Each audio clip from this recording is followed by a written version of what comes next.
Good evening, good evening, good evening, and welcome back to another Friday night live edition of Maddie's Rap with author and storyteller Matty Talford. If you're new to my channel, welcome. And if you're a returning subscriber, welcome back.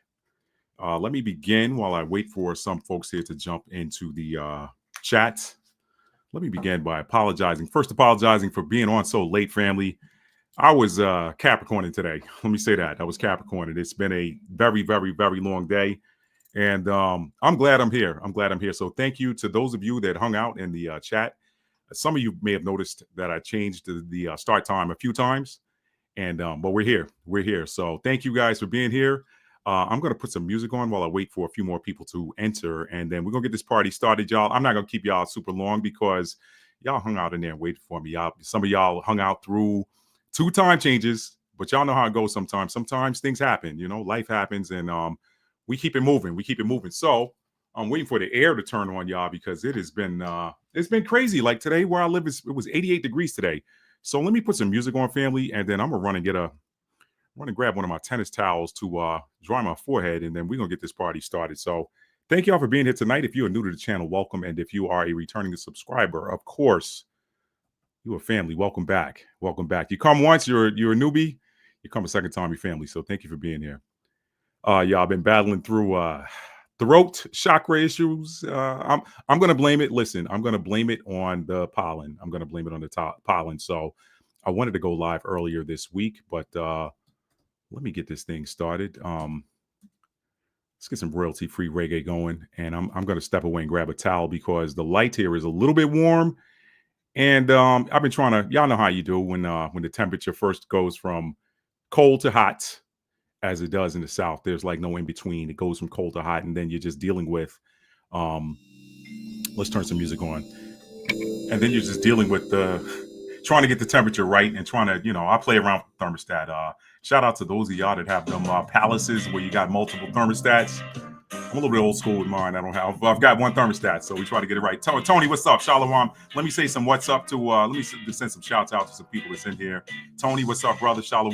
Hot Shot, thank you for being here. Jojo Mac, Karen, Tora Girl, Bella, thank you, Bella. Ali Roo, how are you? Okay, we got Tora Girl in the house, y'all. Capri 10, fair use is legendary. We got the family in the house, y'all. Let me step away and just grab y'all, it's so funny. Every week I say I'm going to have everything I need right here. I got my water, I got my phone, I got my glasses. And today I need a towel. So give me a second. I'm going to step away, family. I'll be right back. You are watching Maddie's Rap live with author and storyteller Matt D. Talford. Be right back, family.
All right, family, we're back. I'm going to tone the music down and get this party started so I can get y'all up out of here.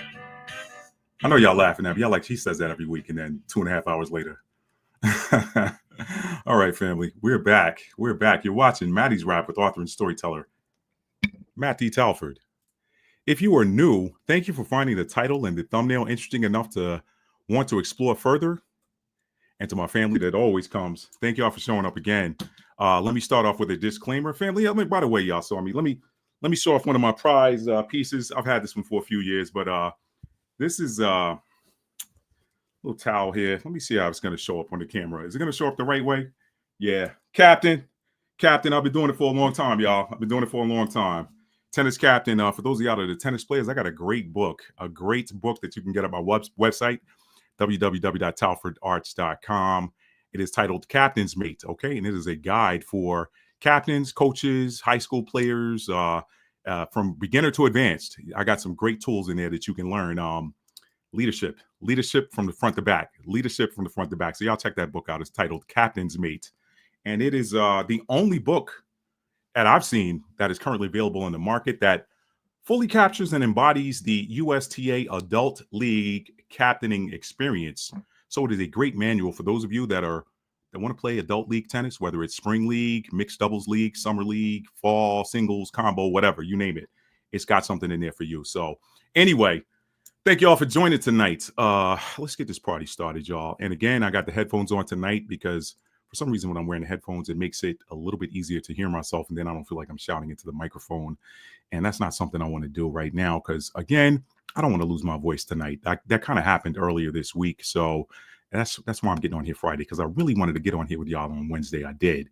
But let's see who else we got in here. We got V. We got V in the house. What's up, V? What's up, V? Mike, random bystander. What's up, brother? The beauty of core physics. We got you in here, too. Okay, hopped on up. Matt D. Talford live. That's right. We live, baby. We live. All right, so what are we doing, y'all? Y'all know we do every week. Y'all know we do. I'll read the copy in the description box because not everybody does. The title of tonight's video, Chess, Not Checkers.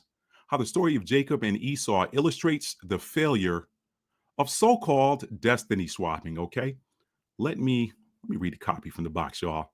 One of the things that has amazed me on my journey is how an individual can read the same scripture passages and hear them preached and taught for decades, yet still not see the message or have their understanding opened until divine timing, aka due season, has kicked in. A lot of times you're not going to see it until it's time for you to see it, okay? It'll be right there in front of your face and you'll read it. Your eyes will see it. You'll hear somebody say it. You might even recite it yourself. But it doesn't click until it's time for it to click. So on tonight's live stream, we take an in-depth look at a shocking revelation regarding Esau's attempt to do what is known today in many spiritual circles as destiny swapping, and the mechanism by which his ultimately failed, all right? So let me get my notes open, y'all, and I'm gonna try to speed through them, y'all. Y'all know I try to do it for y'all every week. I do try, but I get the feeling sometimes y'all don't want me to fly. Sometimes I think y'all want me to put y'all don't want me in the two-seater. All right. I think y'all want me in that Lincoln Navigator, that Cadillac Escalade, that Lincoln Town Car limousine. And I think y'all want me to slow roll, but we'll see what we do. We'll see what we do here. All right. So let me begin first by telling you all why I'm doing this video. Okay. Two reasons I'm doing this video tonight. One, I received a revelation while watching the replay of last week's video. So for those of y'all that did not see that video last week, let me hop over to my title, y'all, because y'all know I'm a Mercury and Sagittarius. Listen, you could tell me your name today, and you could tell me, I can meet you, say, hey, how you doing? You tell me your name, I'll shake your hand, and then literally 10 to 15 seconds later, I'm asking you your name again. It's just, I don't forget faces though. I never forget a face, but names, I'm working on it. Let me see. Let's go to YouTube here. Let's hop over to my channel and see what. Now, if somebody wants to beat me to it and put that title of the video, the last live stream I did, in the chat, I'd be happy. That would save me a few steps. But I'm here. Give me a second, family. Let's see. Click view your channel live. Okay. The real reason no other nation will defeat America. That was the title of the last video. So if you've not seen that, go ahead and check it out. And for those of you that are watching, there will be a link in the description box. So if you have not seen it, you can go back and watch it. So now getting back over, let me jump back over here to my window. And all right, so the revelation I received while watching the replay of last week's video, it had everything to do with something that went right over my head while I was reading through the scripture from that video. Okay, the one I just named, the real reason why no one will ever defeat America. Okay, and that I talked a lot about Jacob and Esau in there. I'm going to do that again. And yo, listen, one of the revelations I got is that in the same way that Jezebel, the Jezebel spirit that everybody talks about being a dark feminine spirit, and we see it in men and women. Y'all got to understand, energy is energy, and all living beings have both masculine and feminine energy. So it is quite possible, conceivable, that you could see males with the Jezebel spirit, though it typically, people typically attribute it to women or females, whatever. But one of the revelations I got, family, is that Esau, there is an Esau spirit out there, believe it or not.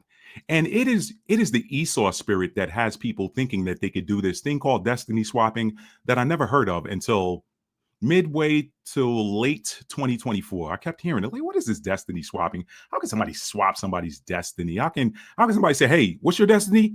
Mine is I'll trade you. These aren't baseball cards. Okay. They're not baseball trading cards. The cards we used to trade when I was a kid. I don't think the kids today do that. But you can't just swap destinies with somebody because theirs sounds like it's better than yours, or like trading players, or on fantasy football, or having NFL teams that say, hey, you know what? This quarterback isn't working out for us, but maybe you guys could use them. And hey, you guys got an extra running back sitting on your bench there. Why don't you give us that running back? We'll give you that quarterback, and hey, let's shake hands on it. Let's exchange whatever monies we do, and let's see what happens. It does not work that way, okay? But I'm going to briefly review some of the scriptures that I read last week, and we're going to talk about how destiny swapping is actually something that people attempt to do. It's just never successful. So my hope is that by the end of tonight's video, that those of you, and I know I get a lot of people from the spiritual community watching me. I know I get a lot of astrologers that watch me. I know I get a lot of tarot readers that watch me. I would hope that you guys would have a new, fresh, updated understanding of what destiny swapping is and why it always fails. No one has ever successfully swapped destinies with anyone. Okay. The worst you can do with regards to your own destiny is delay it to another lifetime. And God knows you don't want to do that. Okay. All right. Because first of all, when you're born again, you're not going to remember what you did the last time unless something triggers some sort of memory, and then you go and see a professional hypnotherapist and they help you to do a past life regression, or maybe you'll have an auto regression. I've had those before. What's an auto regression, Matt? An auto regression is something that a spontaneous trip to a past life happens. It happens spontaneously. I've had it happen while I was driving down the interstate, believe it or not. I've had it happen while I was pulling into a supermarket parking lot. I've had it happen while one day when I lay down on the couch at about 4:30, 5 o'clock in the afternoon because I was dog tired, and I said, let me see what's happening on YouTube. And then I don't know how long it had to be less than a minute, maybe 45 seconds later. What I think is asleep, and then I'm having a past life regression. So I've had a few auto regressions, y'all. In fact, I've had more auto regressions than actual past life regressions, but I'm off track. So let me come back on. No one can swap your destiny, and the worst thing you can do is delay it, which is something you don't want to do. We all come here to grow, learn lessons, and ascend, okay? Who wants to delay their ascension? So let me tell you what a delayed destiny looks like. A delayed destiny looks like you failing the right number of classes in a school year, and at the end of the school year, you're notified that you're going to have to repeat that grade. That is what a delayed destiny looks like. And that's some of the worst news you can get, because guess what? The people that you were in class with, they've moved on now, and now you're the old guy or the old girl in the classroom with the crop that came up behind you, and now you're in there with some new souls repeating a lesson that you should have learned the last time, but you were lollygagging or whatever. That's what a delayed destiny looks like. But we're going to talk about destiny swapping, because my hope is that, before we're halfway through 2025, you won't hear that term much anymore. That's my hope. Okay. So that is one reason why I'm doing this video tonight. The other one is the number of I said that. Okay. The revelation I received watching the replay of last week. And then the second one is this so-called destiny swapping. So I've covered the reasons why I'm doing this video tonight. So now I'm going to begin by rereading some snippets of the scripture passages that I read on last week. And then I'm going to dig into what that revelation was with regards to some cause and effect, if you will. Remember, this is chess, not checkers, and you're going to see exactly why I'm saying that as I get into this. So I don't have a whole lot of notes tonight, so I'm going to run through this. And then at the end, those of you that are still sticking around, I'm going to give you some wonderful bonuses that you can take away and use in your everyday life. Okay. One of them is a ritual that I do daily. I just started back doing it again after I received a download that showed me exactly what I didn't see. And the same thing I've been doing for a different reason, but I'm doing it now. And I'm like, thank you, Father. or for those of you that want to say thank you, universe, whatever works for you, it's all the same. Okay. If God is in everything and God is everywhere and God is everything, then it is proper to say the universe. I hear religious people get all in their feelings. And by the way, if you're new watching me, I'm not religious. Okay. I'm not religious. Don't label me a Christian. Don't label me Judeo-Christian. Don't label me Muslim. Nothing. None of that. Okay. Nothing. I'm free. I'm free and I exist. Okay. Religion, the Bible, y'all hear me read scripture. I say this all the time. My regulars know this, but for the new people, the Bible and the original texts from which it was derived, the ancient scriptural text, the scrolls from which it was derived, those are not religious. They were never religious. They were spiritual texts that were hijacked by the religious establishment and then reframed into the doctrine of control. So if you like being controlled, do your thing. I'm not mad at you. I'm not going to judge you. Me, nah. When it gets repetitive, I get bored. I'm out. Anyway, I'm not going to go down that tangent. Let me get started, family. So what I'm going to do is I'm going to bring up on the screen for you the Book of Jasher from sacredtext.org, I think it is. That's what I read from last week. I'm not going to read. I read 2 chapters last week. I'm going to read 12 verses of one chapter, and then I'm going to jump in and read about 4 verses of another chapter in Genesis. And then I'm going to get into the meat and break down Genesis 27, where I had that aha moment, that epiphany that was mind-blowing. So let's get into it. I don't want to hold y'all anymore. Let's jump up over to Sacred Texts, and let's get this Book of Jasher thing going here. All right. And y'all remember I had a little bit of difficulty because they didn't scale this webpage or whatever. Whoever coded this HTML, they didn't scale it. So it just runs across the page. So I'm going to do the best I can with it. Let me move it over, and I'm going to share it to the screen because I know what y'all do. Y'all be like, Matt, it's not on the screen. So I'm going to make sure you guys see it. Okay. Thank y'all and I thank you guys for your patience tonight. I don't know if you can tell I'm trying to be a little bit conservative with my voice tonight, but the goal is to get through this without losing it. So thank you all. And I would pop a Benadryl tonight to kind of deal with the antihistamine, but I got to play a tennis match tomorrow morning, and I want to win. All right, I don't want to be looking back like, dang, I should have taken that. I shouldn't have taken that Benadryl. So I'm trying to get a dub against this guy who hadn't lost this year.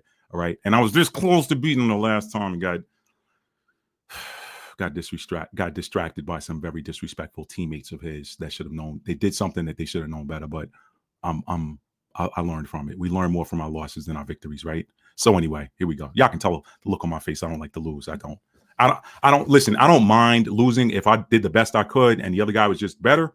I'm like, look, man, you were better. You got me. Okay. But if he wasn't necessarily better and I lost, then Houston, we have a problem. But anyway, that's got nothing to do with the Book of Jasher. Let me read, okay? I'm going to read verses back on my notes. Thank y'all for being here, by the way. I know you could be anywhere doing anything on a Friday night, and you're hanging out with Matt D. Talford, and I do not take that lightly. So, Jasher, the Book of Jasher, chapter 26, verses 1 through 12. And if you're curious, the Book of Jasher is not listed in the 66 books, the 66 book canon. However, it is mentioned. So if you have a digital Bible and you open it up and you find the search button and you click search and type in Jasher, you're going to see that the Book of Jasher is mentioned in the 66 books, which begs the question, why isn't the Book of Jasher in there? Story for another day. All right, here we go. Jasher, chapter 26, verses 1 through 12. Here we go. And in the 59th year of the life of Isaac, the son of Abraham, Rebekah, his wife, was still barren in those days. And Rebekah said unto Isaac, truly I have heard, my lord, that thy mother Sarah was barren in her days until my lord Abraham, thy father, prayed for her, and she conceived by him. Now, therefore, stand up. Pray thou also to God, and he will hear thy prayer and remember us through his mercies. And Isaac answered his wife Rebekah, saying, Abraham has already prayed for me to God to multiply his seed. Now, therefore, this barrenness must proceed from us to thee. And Rebekah said unto him, but arise now thou also and pray, that the Lord may hear thy prayer and grant me children. And Isaac hearkened to the words of his wife.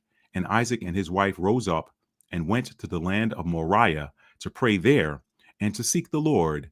And when they had reached that place, Isaac stood up and prayed to the Lord on account of his wife because she was barren. Now, I'm going to stop there, verse 5, y'all, because I was just shown something. Some of you who kind of know how energy works and you kind of know what the construct of the earth, some of you have heard of ley lines, which in essence are the energetic, they're the nerves, if you will. If the human body has blood vessels, which is like the water tributaries and stuff like that in the earth. And of course, your flesh is like the earth of the earth. Your blood vessels are like the water of the earth, and by some accounts also the oil. Like oil is the second most plenteous liquid resource on the earth. Don't let anybody tell you fossil fuels are running out. No, oil is plenteous. It is. Okay, so you got that. But then in the same way that your body has nerves that send signals and send information throughout the body, the ley lines are the nerves of the earth. Okay, so it's interesting now that I understand what ley lines are. It always perplexed me why people went to certain locations to pray, and I'm like, why can't you just pray from anywhere you are? But I think now, through reading enough text and understanding these things, that perhaps when you go to a place where there are ley lines, the spiritual energy is amplified, which could conceivably make those prayers more audible to the ether, if you will. Just a thought. I know that with every what, there's a connected why. Y'all know that's my motto. With every what, there's a connected why. So when you think about why is it that people go to other places to pray, something to that. I think there's something to it. And when you watch Big Judah's channel, he talks a lot about how when the Europeans conquered the Americas and other places around the world, they would install these churches on top of these ley lines or at these energetic points of interest. A lot of high points have churches and stuff installed on them, or mosques or monasteries or that sort of thing. So it's very interesting, y'all. Very interesting. As we go deeper into the age of Aquarius, our knowledge is opening and we're learning so much more. So this is an exciting time to be alive. But anyway, I wanted to stop there because I thought that was interesting that they went to Moriah to pray. All right, so I'm going to read verse 5 again and keep going through verse 12. And Rebekah said unto him, But arise now thou also and pray, that the Lord may hear thy prayer and grant me children. And Isaac hearkened to the voice, to the words of his wife. And Isaac and his wife rose up and went to the land of Moriah to pray there and to seek the Lord. And when they had reached that place, Isaac stood up and prayed to the Lord on account of his wife, because she was barren. And Isaac said, O Lord God of heaven and earth, whose goodness and mercies fill the earth, thou who didst take my father from his father's house and from his birthplace, and didst bring him into this land, and didst say unto him, To thy seed will I give the land.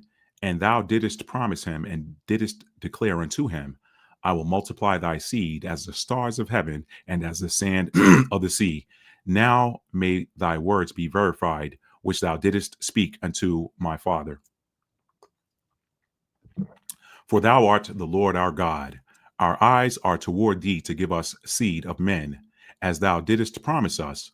For thou art the Lord our God, and our eyes are directed toward thee only. And the Lord heard the prayer of Isaac, the son of Abraham, and the Lord was entreated of him, and Rebekah, his wife, conceived. And in about 7 months after, the children struggled together within her, and it pained her greatly that she was wearied on account of them. And she said to all the women who were in the land, Did such a thing happen to you as it has to me? And they said unto her, No. And she said unto them, pardon me, y'all. And she said unto them, Why am I alone in this amongst all the women that were upon the earth? And she went to the land of Moriah, back to Moriah again, to seek the Lord on account of this. And she went to Shem and Eber, his son, to make inquiries of them in this matter, and that they should seek the Lord in this thing respecting her. And she also asked Abraham to seek and inquire of the Lord about all that had befallen her. So she went to daddy. She went to daddy-in-law. And they all inquired of the Lord concerning this matter. So everybody praying. And they brought her word from the Lord and told her, 2 children are in thy womb, and 2 nations shall rise from them, and one nation shall be stronger than the other, and the greater shall serve the younger. Do y'all want to put in the chat which one of those brothers was the stronger of the 2? Y'all want to put it in the chat? Remember that, because I'm going to come back to that. Verse 12, I'm going to read it one more time. And they all inquired of the Lord concerning this matter, and they brought her word from the Lord and told her, 2 children are in thy womb, and 2 nations shall rise from them, and one nation shall be stronger than the other, and the greater shall serve the younger. So y'all put it in the chat there. That's pretty self-explanatory if you know the story of the 2. Okay? And I'll check the chat here in just a moment. Okay. Let's see, where are we next? Okay, so next I'm going to go to Genesis 25 and 20 through 23. So let's bring that up. Thank you all for being here. All right, let's see. I'll share this to the screen.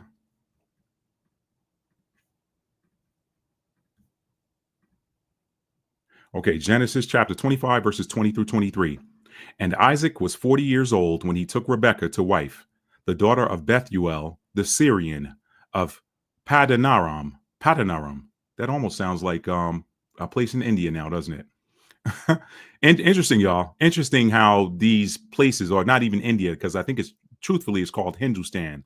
So anyway, that's interesting, a name like that, because those are Hindu names today. If you heard that name today, you think that was some Hindu person. Okay. And Isaac was 40 years old when he took Rebekah to wife, the daughter of Bethuel, the Syrian of Padanaram, the sister to Laban, the Syrian.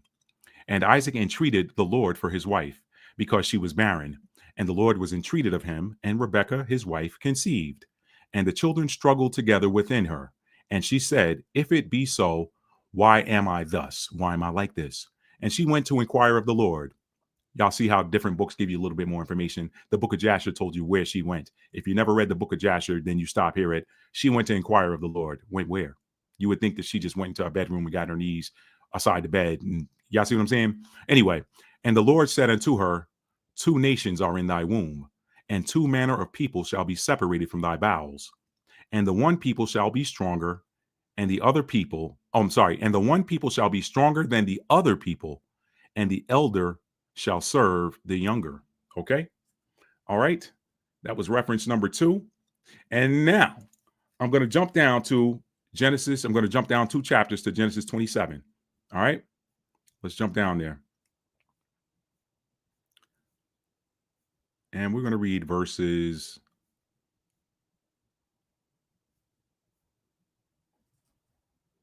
39 through 40. Okay. Here we go. Genesis chapter 27 verses. You know what? Let's go up a little bit to give you the context. Let's give you the context. Let's give you the context, because those of y'all that didn't see the video, this will give you a little bit more context. Okay. All right. So let me break it down for you. Let me break it down for you. Okay, so what happens here in verse 27, or in chapter 27, y'all know the story, okay? And if you haven't seen it, you can go back and watch the video from last week. Isaac is getting old, and he knows his days are coming numbered. So he wants to eat some deer meat one more time. He knows that Esau is a hunter. So he sends Esau out. Y'all, let me read it. I'm going to run through it. I'll run through it really quick. Let me run through it really quick. All right. So verse 20, I'll start at chapter 27. I'll just read through verse 40, but I'm going to fly through it. So don't lose me. Stay with me. All right. And it came to pass that when Isaac was old and his eyes were dim, so that he could not see, he called Esau his eldest son and said unto him, my son. And he said unto him, behold, I am here. And he's talking to Esau now. And he said, behold now, I am old. I know not the day of my death. Now, therefore, take, I pray thee, thy weapons, thy quiver, and thy bow, and go out to the field, and take me some venison. He wanted some deer meat. And make me savory meat, such as I love, and bring it to me, that I may eat. And my soul may bless thee before I die. So he's like, listen, go get me some food. 2 reasons. 1, he wanted to eat it one more time, but he wanted to make sure he had the strength to give him that blessing. Number 2. Okay. Verse 5. And Rebekah heard when Isaac spoke to Esau, his son. So Rebekah listening. And Esau went to the field to hunt for venison and to bring it. And Rebekah spake unto Jacob her son, saying, behold, I heard thy father speaking to Esau thy brother, saying, bring me venison and make me savory meat, that I may eat, and bless thee before the Lord before my death. Now, therefore, my son, obey my voice according to that which I command thee. Go now to the flock and fetch me from thence 2 good kids, baby goats, of the goats, and I will make them savory meat for thy father, such as he loveth. And thou shalt bring it to thy father, that he may eat, and that he may bless thee before his death. I still don't know how she seasoned that to get him to not know the difference between goat meat and deer meat. They have a very distinctly different flavor profile. But anyway, I digress. Verse 11, and Jacob said to Rebekah his mother, behold, Esau my brother is a hairy man, and I am a smooth man. My father peradventure peradventure means perhaps. My father peradventure, or perhaps, will feel me, and I shall seem to him as a deceiver, and I shall bring a curse upon me and not a blessing. He's scared. You know, them words from your parents still to this day hold weight. They still to this day. Be careful what you speak over your children, family. If you're a parent, be very careful what you speak over your children. Verse 13, and his mother said unto him, upon me be thy curse, my son.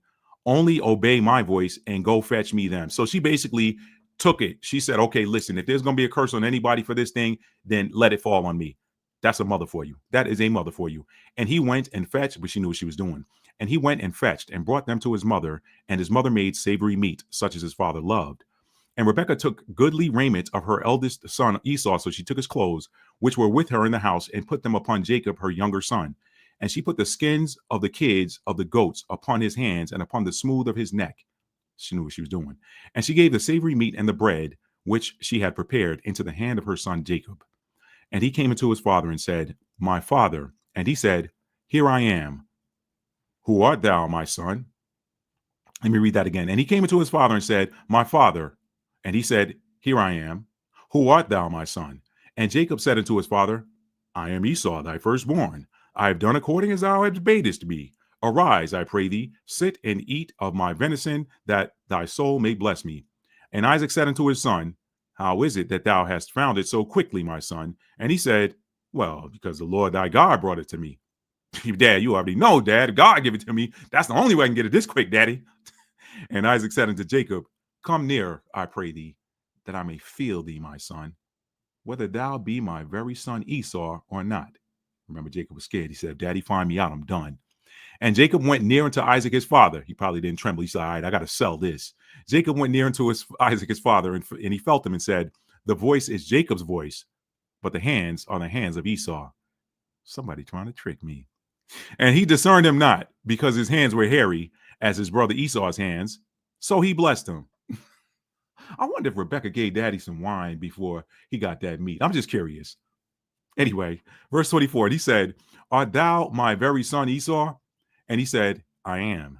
And he said, bring it near to me, and I will eat of my son's venison, that my soul may bless thee. Remember, Jacob was a trickster, so that trickster energy never left him. Remember, Jacob means the one who supplants. Now y'all know why his name had to be Jacob. God had that plan from the beginning. Let me keep going. And he said, bring it near to me, and I will eat of my son's venison, that my soul may bless thee. And he brought it near to him, and he did eat. And he brought him wine, and he drank. So he probably was already pre-wined. Anyway, and his father Isaac said unto him, come near now, and kiss me, my son.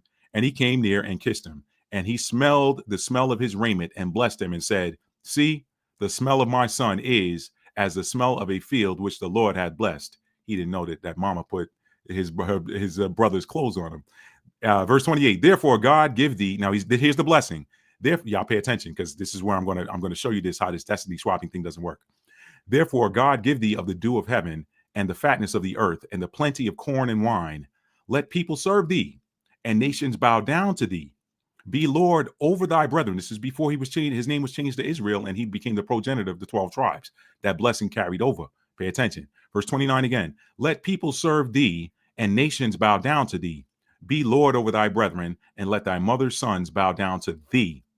Cursed be everyone that curseth thee, and blessed be he that blesseth thee. Isn't that similar to the blessing that his daddy got from the Most High? What did the Most High tell Abraham? He said, I'm going to bless them that bless you and curse them that curse you. So Isaac passed that same blessing down to his son Jacob that he thought was Esau. Pay attention. Let me read that again. Cursed be everyone that curseth thee, and blessed be he that blesseth thee. Verse 30, and it came to pass, as soon as Isaac had made an end of blessing Jacob, and Jacob was yet scarcely gone from out the presence of his father Isaac, that Esau his brother came in from hunting, and he also had made savory meat. And he seasoned it like that mama did, I bet you.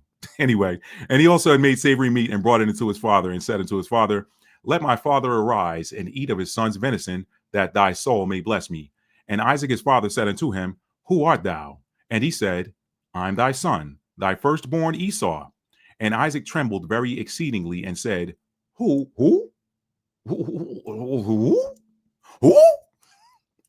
Where is he that has taken venison and brought it to me? And I have eaten of all before thou camest, and have blessed him.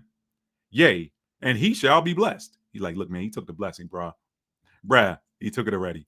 And when Esau heard the words of his father, he cried with a great and exceeding bitter cry, and said unto his father, bless me, even me also, O my father. And he said, thy brother came with subtlety, and have taken away your blessing, bruh. Sorry, bruh. And he said, it is not he rightly named Jacob? For he hath supplanted me these 2 times. First he took away my birthright, and behold, now he hath taken away my blessing. So Jacob got the coat, he got the birthright, and then he came back and got the blood. Jacob was good with it, man. Jacob was here today, man. I rolled to Vegas with him. Anyway, nah, don't play that in Vegas. I don't know if Jacob will make it out of there. Anyway, and behold, now he have taken away my blessing. And he said, hast thou not reserved a blessing for me, daddy? And Isaac answered and said unto Esau, behold, I have made him thy Lord. I made him your Lord. I made him to rule over you, son. What you want from me? And all his brethren have I given to him for servants. They all got to serve him. I put him in charge.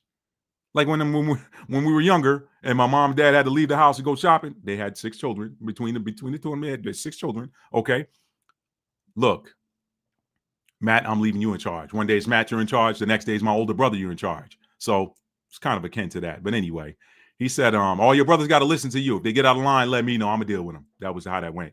Anyway, and Isaac answered and said unto Esau, behold, I have made him thy Lord, and all his brethren have I given to him for servants. And with corn and wine have I sustained him. And what shall I do now unto thee, my son?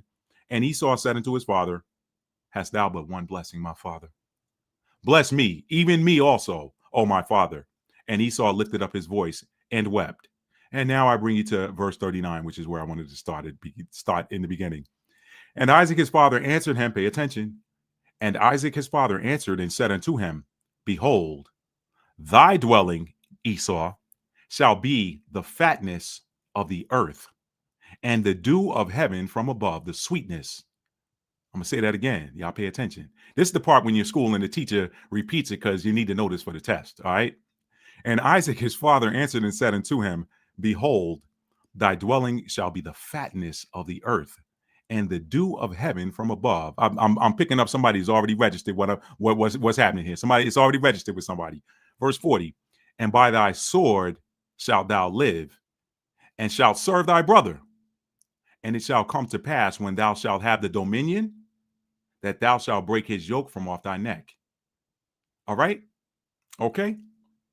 So, one more time, verses 39 through 40. And Isaac his father answered and said unto him, behold, Esau, thy dwelling shall be the fatness of the earth, and of the dew of heaven from above. And by thy sword shalt thou live, and shalt serve thy brother. And it shall come to pass when thou shalt have the dominion that thou shalt break his yoke from off thy neck, meaning you ain't gonna have to serve him no more. Once you have dominion, once you have rule, how does he get dominion? How does he get rule? He gets it by the sword. And it shall come to pass that once thou shalt have dominion, hang on, y'all, excuse me. Okay, I thought I had to sneeze. I didn't. That thou shalt break his yoke from off thy neck. All right. Now, let's get over here and see what's happening. Okay. So,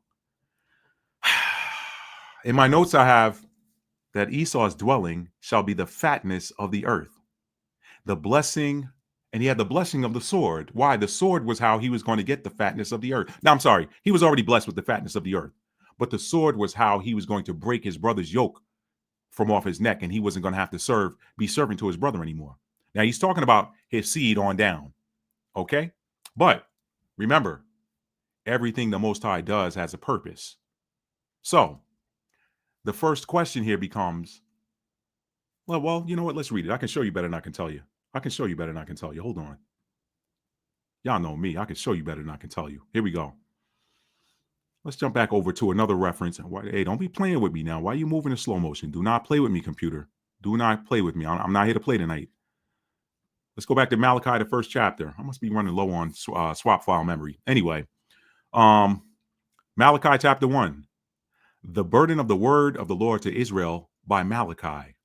I have loved you, saith the Lord. Yet you say, wherein hast thou loved us? Was not Esau Jacob's brother? Saith the Lord.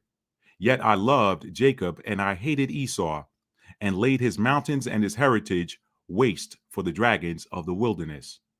So now the question is, if he loved Jacob and hated Esau, why then would he give Esau the fatness of the earth? Why would his dwelling be the fatness of the earth and the blessing of military might? Why would he give that to a soul that he hated? All right. So I want somebody now, quiz time. I want somebody to put in the chat why you think the Most High, if he loved Jacob and hated Esau, why would he give Esau the blessing of superior military strength and the fatness of the earth? Somebody put that in the chat for me. Somebody put that in the chat. Tell me why you, I'm gonna give y'all a couple of minutes. Tell me why you think that is. Y'all, we knee deep up in this tonight, y'all. Usually I'm not even getting crunk till right now, but I'm moving at record pace right now. Don't mess me up. Matt, don't talk yourself out of it. Somebody put that. Let's see. Bella said to overcome the trickster brother. That's partially correct, Bella, because right here, that's partially correct, Bella. I got Bella. Bella, you normally my rock star, but I got to give you half credit on that one. I got to give you half credit on that. All right, that's partially correct. I'm looking for a little bit more. Got to give you partial credit, Bella. Here's the part that you got correct, right here. And by thy sword shalt thou live, and shalt serve thy brother. And it shall come to pass when thou shalt have the dominion, that thou shalt break his yoke from off thy neck. So I'm gonna give you partial credit there. Somebody else? Anybody else?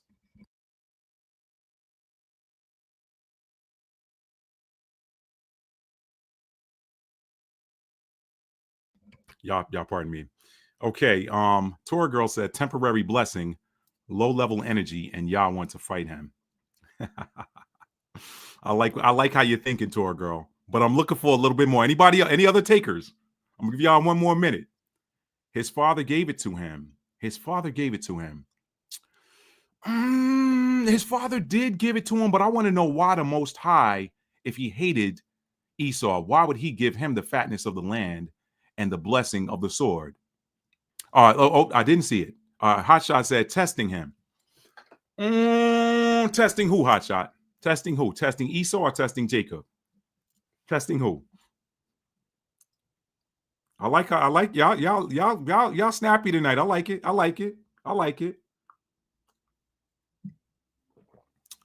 Esau. Okay, I don't think that's the correct answer, Hotshot. I don't think he's testing him. All right, y'all. Bella said because he knew Jacob was mischievous.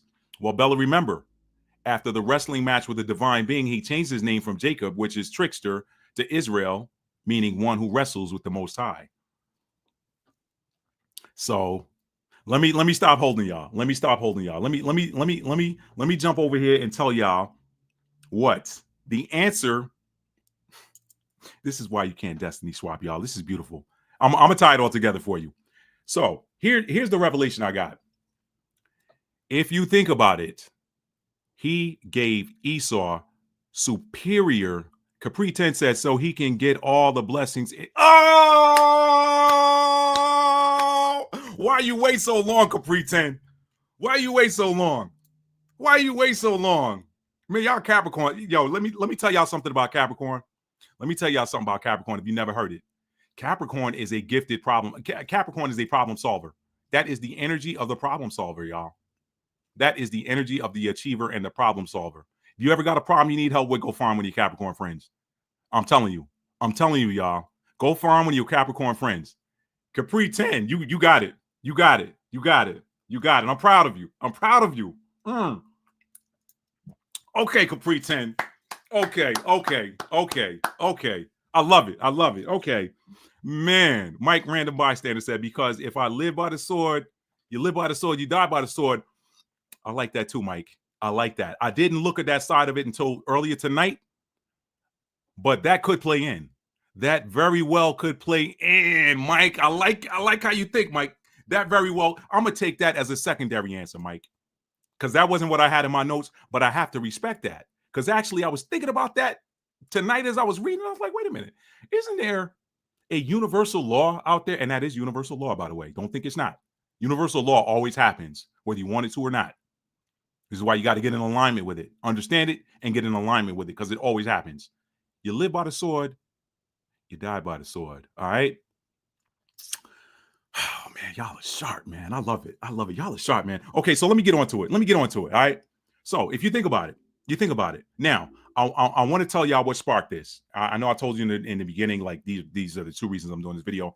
But let me tell you what even triggered that and made me come back to this. Because there's nothing random, y'all, except for Mike Random Bystander. And even Mike ain't a random bystander. There's no such thing as randoms. I still like your name though, Mike. I like your name. Here's the thing. I'm sitting here and I'm randomly scrolling through Instagram and I see, or was it YouTube? Maybe it was YouTube Shorts. I can't remember. But I'm looking at Monte Carlo. I see like some little shorts of Monte Carlo.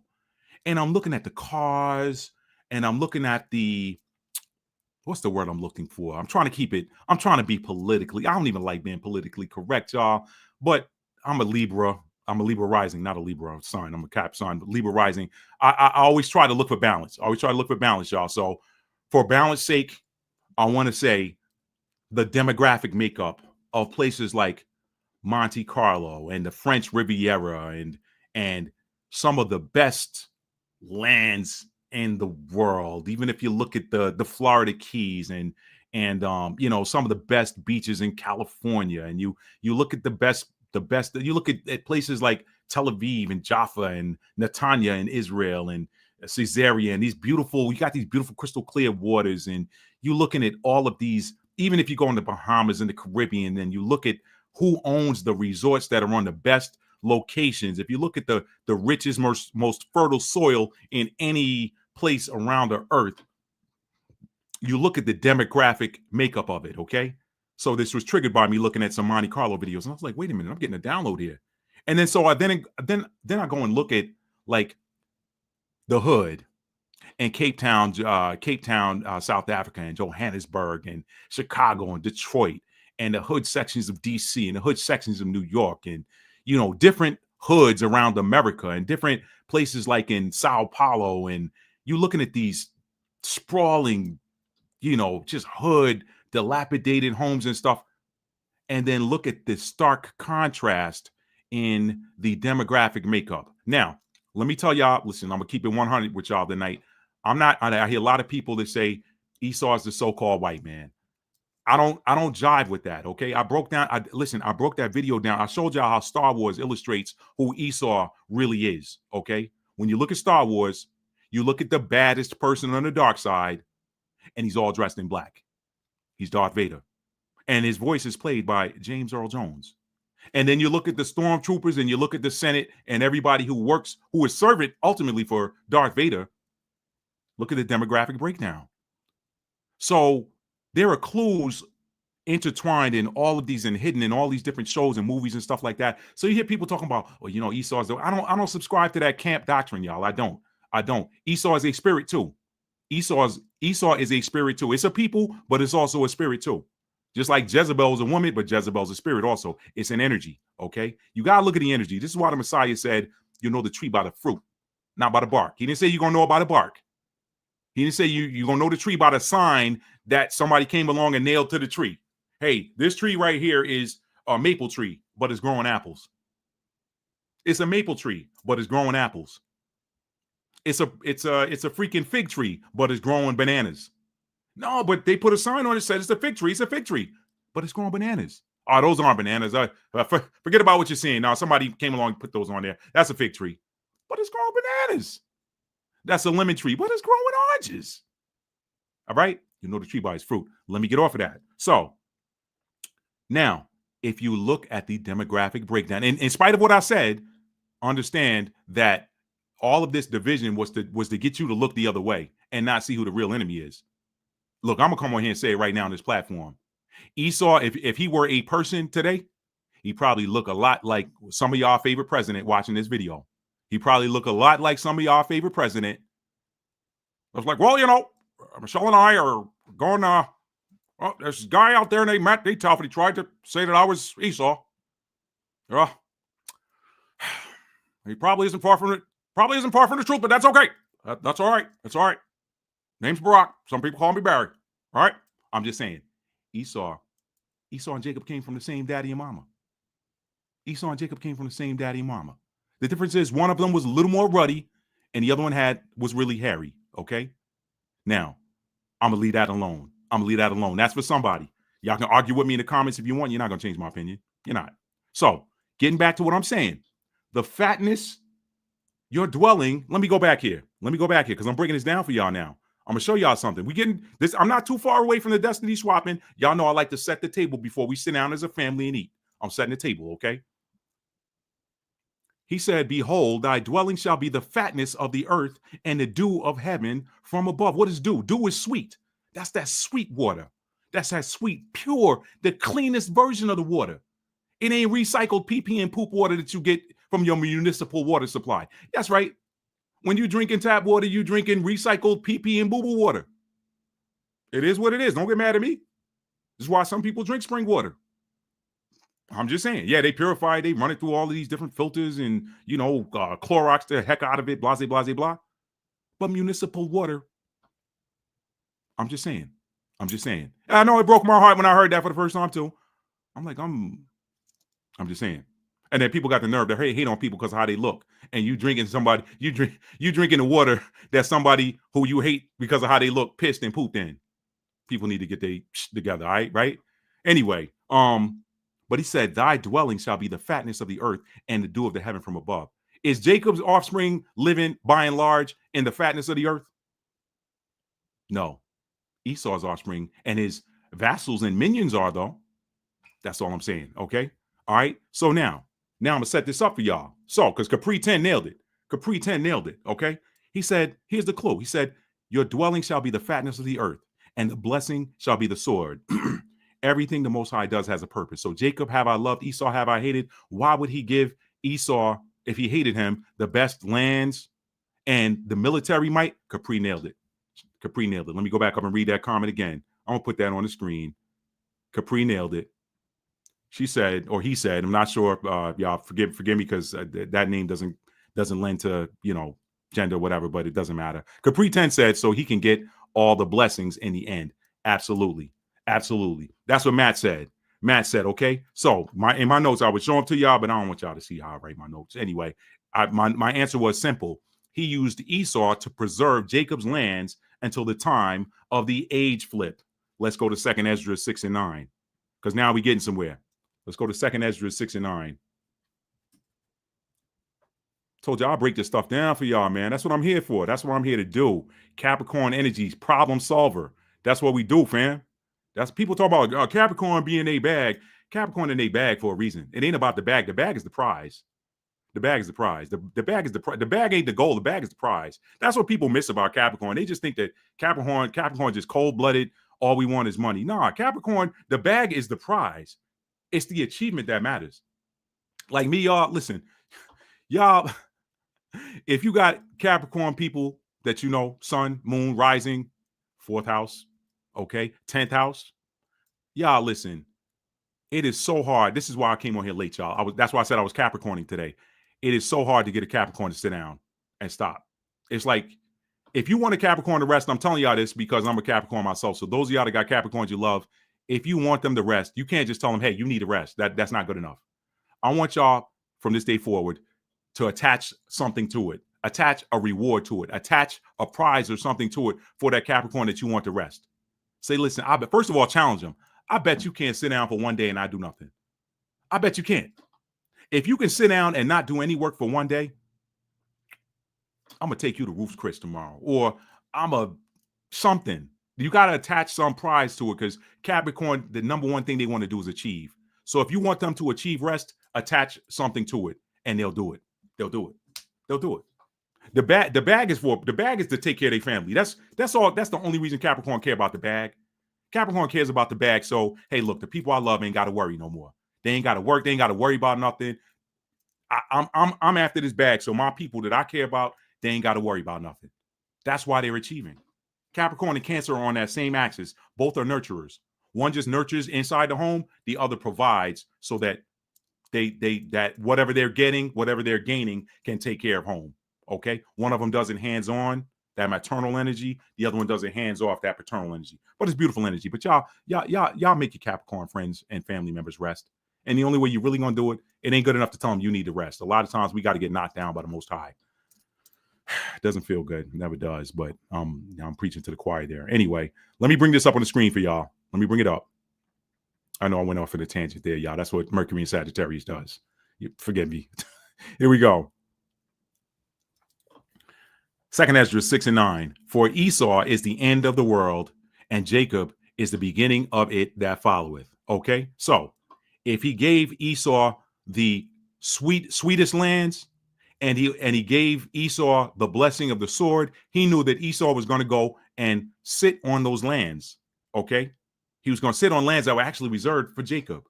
Watch this, y'all, because I'm breaking it down now. We're in the backstretch. For my runners out there, we're on the backstretch, getting ready to cross that finish line. We're in the backstretch. Okay, I have here. This was all built into the blessing that Jacob received. Remember, it was prophesied before their birth that the older shall serve the younger. Isaac's blessing that his brother was to be his servant was one that, or I said Isaac, I meant here Jacob's blessing that his brother was to be his servant was one he thought he was going to he was giving to the elder Esau. Isaac, no, I got that right. Isaac, the blessing that Isaac's blessing that his brother was, okay.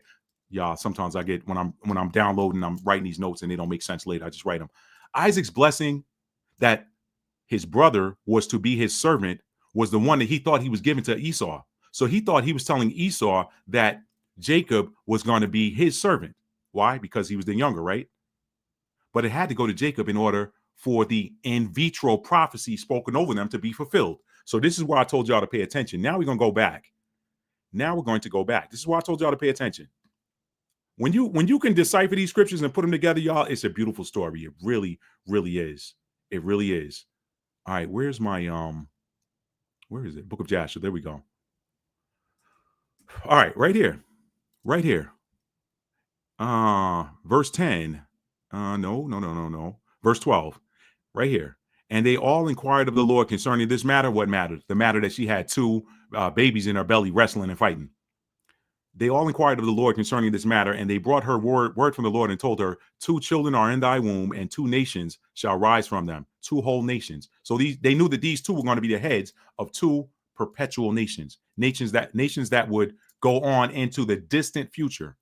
2 children are in thy womb, and 2 nations shall rise from them, and 1 nation shall be stronger than the other, and the greater shall serve the younger. So that was spoken. This is why I'm laughing, y'all. This is why I'm laughing.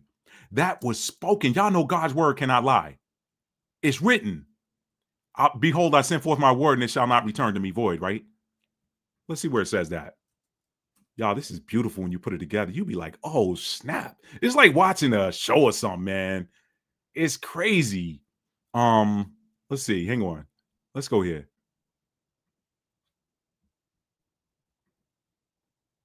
All right, let's bring this on the screen. Y'all. Y'all, I get geeked up sometimes when I look at this stuff. I'll be like, whoa, did he really do that? Isaiah 55:11. So shall my word be that goeth forth out of my mouth. It shall not return unto me void, but it shall accomplish that which I please, and it shall prosper in the thing whereto I sent it. Okay? All right. So what he says is going to happen. Now, y'all know that all of this stuff was reserved for Jacob in the beginning before they got there. I told you, your story is written in the heavens before you arrive. Your story is written in the ether before you arrive. It's written and recorded. Okay? So Esau tried to destiny swap with Jacob by wrestling. Remember, Esau was stronger. Esau probably knew that. He probably knew that his energy in the ether was a little bit stronger than Jacob's. Was a little bit stronger. Okay? But wisdom beats strength every time, right? Wisdom, if you got wisdom, you can outmaneuver strength. If you got wisdom, you can outmaneuver greater strength. Not giving credit to anybody. I'm a sideline perspective, but look at what's happening in the Red Sea right now. You got a group of dudes who, by street terms, will be gangsters. You got a group of dudes out here who don't even have a navy, and they upsetting all the maritime traffic in the Red Sea. Are they doing it with strength, or are they using wisdom to outmaneuver? Wisdom always beats strength. Don't ever forget that. Don't ever forget it. Wisdom always beats strength. Goliath was stronger than David, right? I just finished episode 8 of House of David tonight. It was worth that dry ASS episode 7 was worth episode 8. Episode 8 was worth all 8 episodes right there. They did their thing in episode 8. Matt got geeked up. Matt got geeked up watching episode 8 of House of David. Even though I know ultimately, and listen, through the eyes of someone who sees, who has eyes to see and ears to hear, I know that this whole thing is ultimately, even though it's based in biblical, the biblical narrative, I know that ultimately it is propaganda to get people to support 1948 state. But we know 1948 state was prophesied in that same first chapter of the book of Malachi. I'll read that again for y'all tonight before we get off of here. But anyway, that doesn't take away from the fact that it was an exciting series, and I enjoyed it. I thoroughly enjoyed it. I was able to put aside my disdain for the historical inaccuracies and the demographic inaccuracies to be able to enjoy the story. And the writers did their thing in that last. I'm a writer myself, so I'm always watching these different shows to critique the writing. The writers did their thing in that last episode. Shout out to the writers. They did their thing in the last episode. All right. Now, getting back to this. So that thing that was destined for Jacob was written in the stars. It was written in the heavens before he got here. It was written in the heavens before he got here. So Esau, using his strength, he probably knew that energetically, because we're energy before we're matter, right? We're energy before we're flesh. We're soul energy before we're flesh. We're constantly soul energy anyway. We're soul energy that manifests in flesh when we come here to do whatever work we came here to do. He probably understood in the ether, hey, I'm stronger than Jacob is. I'm going to go down there and take that thing from him using my strength. Why else would it be written, Jacob have I loved, Esau have I hated? He hated Esau before he got here. He knew what Esau was trying to do. Nothing escapes the Most High. Nothing escapes the universal I am presence because it's everywhere. It's in this towel right here. I mean, y'all put it in the chat if you've been doing something or thinking something and then you see an object in your room move. And you're like, I didn't move that object. That's a message. Don't tell me, God, that the Most High can't speak through an inanimate object. I've literally had a notebook sitting open. This is my little pamphlet for my microphone. But I've literally had a notebook sitting open on my desk like this, not moving. I can't remember what happened or what I did, but y'all, I kid you not. I looked down and saw my notebook doing this right here. It started doing this out of nowhere. There was no air on, nothing. I kid you not. Started doing this. And then I was like, I don't know if I had a change of mind or change of heart or something, but then it stopped. That universal I am presence is everywhere and in all things. All right. So it knew before they arrived what Esau was going to try to do. So you can't destiny swap. So he set this thing up by having Rebecca name that child Trickster. Name that child one who supplants because he was going to need that energy. I told y'all, you operate in the energy of your name. If you don't believe me, go look up that. I'll put it in a couple of different lives here. I'll put the link in there to that Caballerian name database or name, whatever you call it, thingy tool to figure out what your name means. And I promise you, when you type your first name in there, you operate in that energy. If you type your last name in there, you operate in that energy. I promise you. So he was sent here with a name that was going to activate trickster energy. So Esau tried to swap a destiny, but you can't destiny swap. So let's get back to this fatness of the land thing. Let's get back to that so we can get ready to wrap up. Okay. All right. This was all built into the blessing that Jacob received. Remember, it was prophesied at the time of their birth that the older shall serve the younger. Isaac's blessing that his brother was to be his servant was one that he thought he was giving to the elder Esau. He thought he was giving it to Esau, but Rebecca had something else in mind. Rebecca was moved. Remember, that divine feminine energy gets messages direct from the Most High. So she was being driven and moved by the Spirit of the Most High. All right. That thing had to go to Jacob in order for the in vitro prophecy spoken over them to be fulfilled. What was it? The greater shall serve the younger, or the older shall serve the younger. Let me go back to that. It's right here. The greater shall serve the younger. Yep. The greater, the stronger shall serve the younger. So even in his dominance of the earth, Esau has been in service to Jacob. Watch this. Watch this. It's almost like the spirit took over Isaac's mouth. Let's go back here. It's almost like the spirit took over Isaac's mouth and made him double down on that prophecy. Watch this. Watch this. Y'all, my feet are like, all of a sudden out of nowhere, my feet are like on fire right now. It's crazy. I'm not wearing any shoes or socks.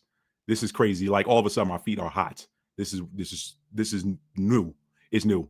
The air's on. I'm fine. This is new. Like I don't even, y'all, this spiritual stuff is crazy. But I told y'all what was going to happen when Neptune entered the sign of the Ram. I told y'all what was going to happen. The spiritual sign, the spiritual energy of Neptune in the sign of Aries at 0 degrees, which is the degree of ether.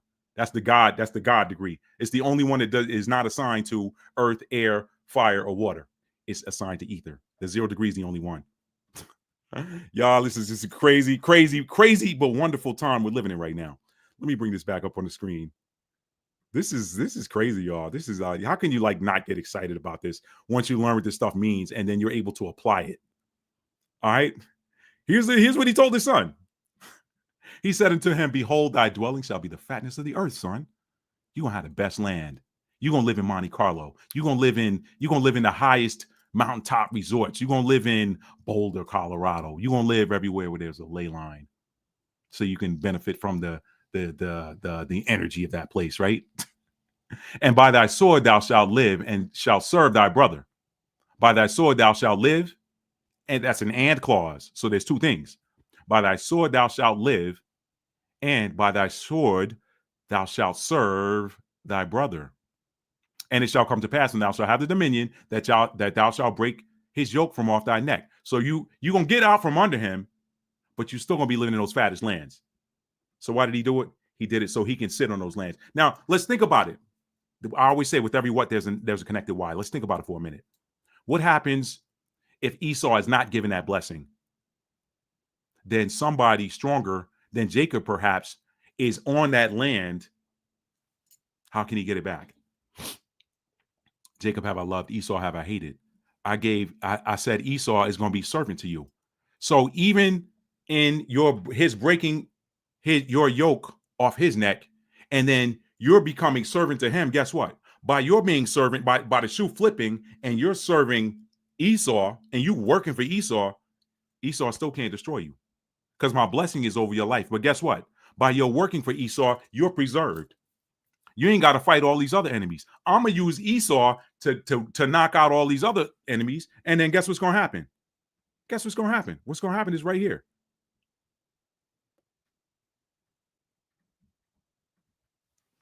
The end of the world. For Esau is the end of the world, and Jacob is the beginning of it that follows. So I'm going to use Esau to knock out all these other enemies that you ain't. Look, I'm in your being cursed, pursuant to Deuteronomy 28 and Leviticus 26. I'm gonna have Esau still working for you, even though he think he running you. He working for you. He fighting all them other enemies, so you ain't got to fight him. I'm gonna put you in a long period of rest. It's gonna look like captivity, and it's gonna be captivity. You're gonna be in bondage because you got some stuff that you got to pay for. Because I gave you a conditional prophecy in Deuteronomy 28, Leviticus 26, and I said if you do this thing this way, I'm gonna place you above all nations of the earth. But if you fail to do it, I'm gonna make you servant to him. But guess what? Esau's your manager. So Esau having the blessing of the sword, and guess what? Even though Esau had the blessing of the sword, Jacob still went to war alongside Esau. It's just that when he came back from war, fighting for Esau and rescuing Esau, believe it or not, Tuskegee Airmen, 766th Tank Battalion, Harlem Hellfighters. Do I need to keep going? Do I need to keep going? Teddy's Rough Riders, Buffalo Soldiers. Do I need to keep going? So he got Jacob. He got from under Jacob, but then still had to call Jacob back to help him out, right? Thanks for your help. Now get back into servitude. We still gonna sit over here on these fattest lands. We still gonna get the dew of the earth. But it was so that he can Capri 10 nailed it. It was so he can get it back in the end. So all of that so-called destiny swapping is good for nothing. It doesn't work. Okay. So even in his dominance of the earth, Esau has been in service to Jacob. Why? Because that is what was foretold in vitro. the greater shall serve the younger. It didn't say for a time. It said, when thou hast broken his yoke. And it shall come to pass when thou shalt have dominion, that thou shalt have broken his yoke from off thy neck. When you have dominion, then you shall have broken his yoke from off thy neck. But guess what? Jacob have I loved, Esau have I hated. Why would I give Esau the best lands? Why would I give him this military muscle? Because Esau tried to swap your destiny. So now I'm going to put Esau to work for you. I'm going to put Esau to work for you. Esau thought you were going to be underneath him because the rules on earth say that the firstborn gets everything. I told y'all, the Most High don't care nothing about the rules of man. What's written in the stars? He don't care nothing about man's rules. Man's rules will keep you away from your destiny, and nobody else can have your destiny, but you'll mess around and delay your destiny following the rules of man. The rules of man said Esau should have gotten it. Esau still running around the earth trying to be in Jacob energy. Esau said, well, this tricks and stuff worked for Jacob. I'm going to make it work for me. I'm going to tell everybody in the same way he told everybody that, in the same way he told my daddy, our daddy, that he was me. I'm going to tell the whole world that I'm Jacob. And I'll put shows on like House of David and get people excited for sending money over to me to keep me going and buying me bombs so I can keep. Let me stop. Because I'm going to come back to that. I'm going to come back to that. You got to laugh, man. My grandmother used to say you got to laugh to keep from crying. Okay. So now also Proverbs 26 and 27 was invoked at the moment. Proverbs 26 and 7. What does that say, Matt? Real simple. Whoso diggeth the pit shall fall therein, and he that rolleth the stone, the same shall return upon him. That's universal law. Always happens. You dig a ditch for somebody, you end up falling in it. So Proverbs 26 and 27 was invoked at the moment in the ether that Esau purposed to destiny swap his brother and make Jacob servant to him by reason of beating Jacob in the race to exit the womb first. I'm stronger, so I'm going to tussle my way and be the first out to shoot. And then I'm going to get everything because I'm the firstborn, because that's the way they do things on earth. What did the Messiah say when he taught his disciples how to pray? He said, let thy will be done on earth as it is in heaven. Let is an activation. Some of y'all don't know that.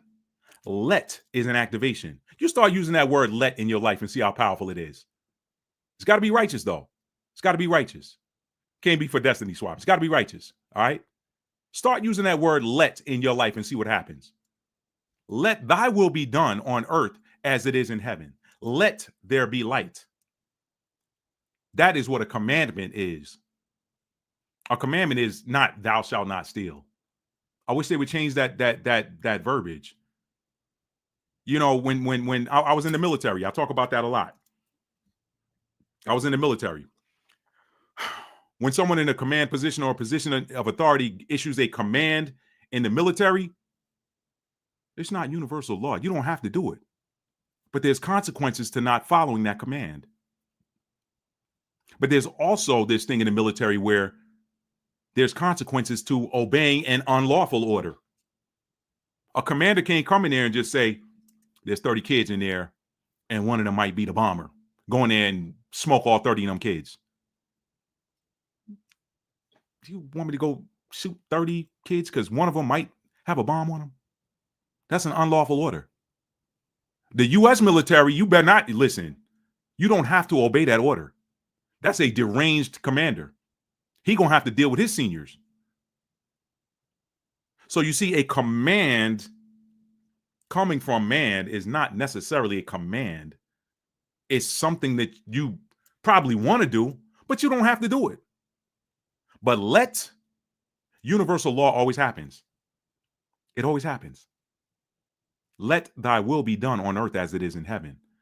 That was something that was at play long before the Messiah ever taught that to the disciples. That's how he could teach it to them. He wasn't teaching them anything that wasn't already there. That means as above, so below. So guess what? If let thy will be done on earth as it is in heaven is in effect and is in fact universal law, then guess what? If the will in heaven was for Jacob to be the progenitor of the 12 tribes and to get the blessing from his daddy Isaac, Esau coming out wasn't going to upend that. It wasn't going to supplant that. Y'all see how these things work? There's no such thing as destiny swapping.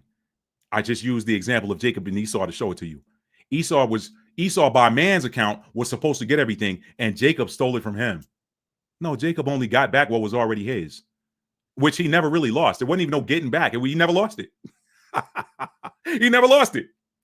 There's this thing called divine timing and divine purpose, or divine will. Divine will and divine timing. That's all that matters. If it ain't in the will of the divine, it ain't gonna happen. And if it is in the will of the divine, it can't happen before it's time. But when it is time, it's going to happen. All right, so y'all saw it. Y'all saw the pre-birth blessing. That is what happened. That's what happened. Okay. All right. So now we're in the season where the Most High is about to tell Esau, "Thank you, but your services are no longer needed." And that was 2 Ezra 6:9. For Esau is the end of the world, and Jacob is the beginning of the world that follows. We here, y'all. We are here. We are here. Jacob have I loved, Esau have I hated. So now, for those of you that always wondered why it seemed like, we can't, all of these places are priced so high, and I know I make more money than this guy over here, but they won't give me a loan. You under that, you under the reverse, you under the other side of that blessing that Isaac gave to Esau. If you ain't under Esau's lineage, then you can't be there. And if you are there, you got to question, are you Esau? Or I'm just saying, I ain't trying to get dogmatic with it. I ain't trying to sound like the Camp brothers, because I'm not one of them. I'm not, okay? But it begs the question, even when some people do get in access to certain fatness of the land locations, they gotta play hopscotch in order to stay there. They gotta be on their best behavior. Shoal is a good day, sir. Shoal is a good day to be out here in this neighborhood, sir. You got to do all that extra stuff just to be there, so don't nobody bother you, right? That's real, y'all. I say it comically, but it's real. But now you know what that goes back to. So if you ever wondered why, I don't even want to get into it, man. why certain nations throughout history have gone in and conquered these different places. They killed the warriors, enslaved the children and the women, taking the women and inseminating them. That's an old strategy. Alexander the Great employed it. He had his generals. This is why I tell people, look, y'all talk all that ish all you want. Wartime comes, then you either gonna be enslaved, or you gonna be a baby mama for somebody to play for the other team, somebody from another country. They do that. That's psychological warfare. They say, hey, if we kill the warriors and rape the women and or I shouldn't say that word on YouTube, it's funny. If we kill the warriors and do what we do to the women and seed them up, guess what? Those children that are born are our sons and daughters. And no matter how much that mama hate that daddy, that's still that daddy's children. It's a psychological thing. They do that. So now you know why throughout history they've gone in, they've unalived the warriors, exiled them, the weaker ones, put them in labor, forced them into labor, all this other stuff, and then go and put them on the badlands where little, if anything, will grow. And then they take all of the best locations. Let's go to the ocean where the negative ions from the sea and the sand replenish our energy. And, you got certain people who are doing well and other people who are sickly, or, hey, let's eat all the best food and get these people the bowels. Let's give them the chitlins. But y'all know what y'all do. Y'all take lemons, turn them into lemonade. You learn how to season them. Never ate chitlins, by the way. Never will. Had a girlfriend I dated in high school that tried to sideways sneak something to me. I was like, no, she didn't. Like, I wasn't gonna see that. Nah, we ain't doing that over here. Anyway, we weren't boyfriend and girlfriend long. That wasn't the reason why. But anyway, yeah. So for those of y'all that are wondering why certain things are, why certain people, why Oprah Winfrey can go to freaking out, and I'm not a fan, by the way, but I'm just using her for example, because I did read an article some years ago that she went to one of them places over there in the French Riviera and went shopping, and then she was getting followed around the store too. Like, who are you? We don't care who you are. Everybody here got money. Like, okay, your money now, your name don't carry no weight over here. Why? Because that's the fatness of the land. It belongs to Esau. But why? Why would the Most High allow Esau to have the fatness of the land? So he can hold it till later for Jacob. So Jacob ain't got to fight to defend it. Let Esau fight it out. Esau still is servant to Jacob. Why? Because that word that was spoken over them in vitro. That was prophecy. It was prophesied that Esau was going to serve Jacob. So even though he got Jacob's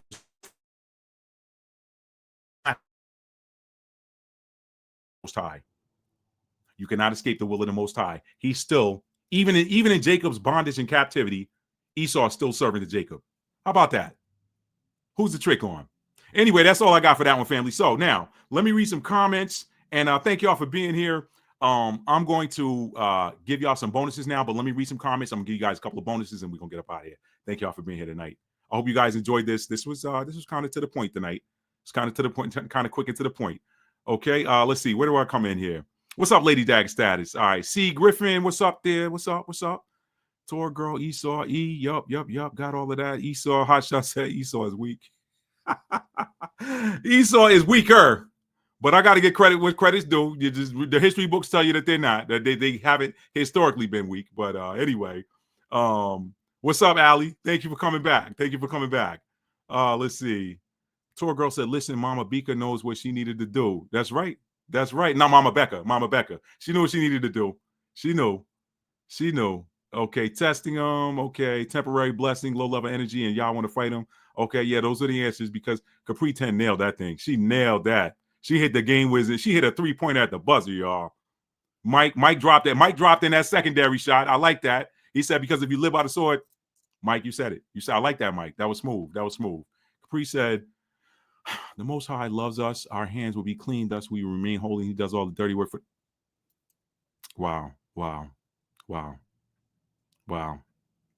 I could let you take over for the rest. I could go on break now, Capri 10. I could clock out, let you clock in, all right? Trump said he wanted to make the Gaza the Riviera of the East, prophecy unfolding Esau. Thank you, Capri Sharp. And he did say that. Again, that's Esau trying to take the best land. You got all of that beautiful beach from Tel Aviv down to Ashdod, and isn't there a scripture that said a bastard shall dwell in Ashdod? I never really looked at any cross references for that, but that's very interesting. It said, wait, well, let me find that, y'all. Let me find that. I don't know why that came up, but I'm going to roll with it. Let's see.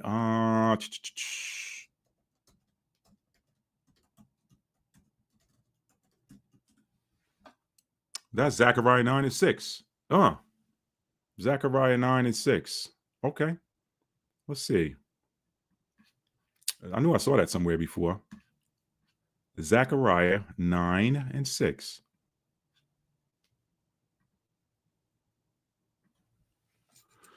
Let me share it to the screen. Bonus time, family. Bonus time. And a bastard shall dwell in Ashdod, and I will cut off the pride of the Philistines. Interesting.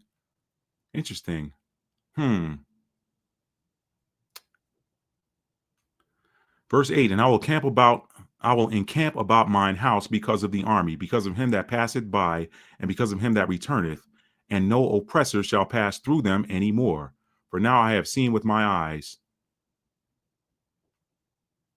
And y'all, this is for all of the people, because you still got people out there talking about this man named quote unquote Jesus never existed. Okay.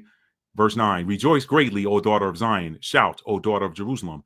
Behold, thy king cometh unto thee. He is just and having salvation, aka preservation, aka rescue, not church salvation.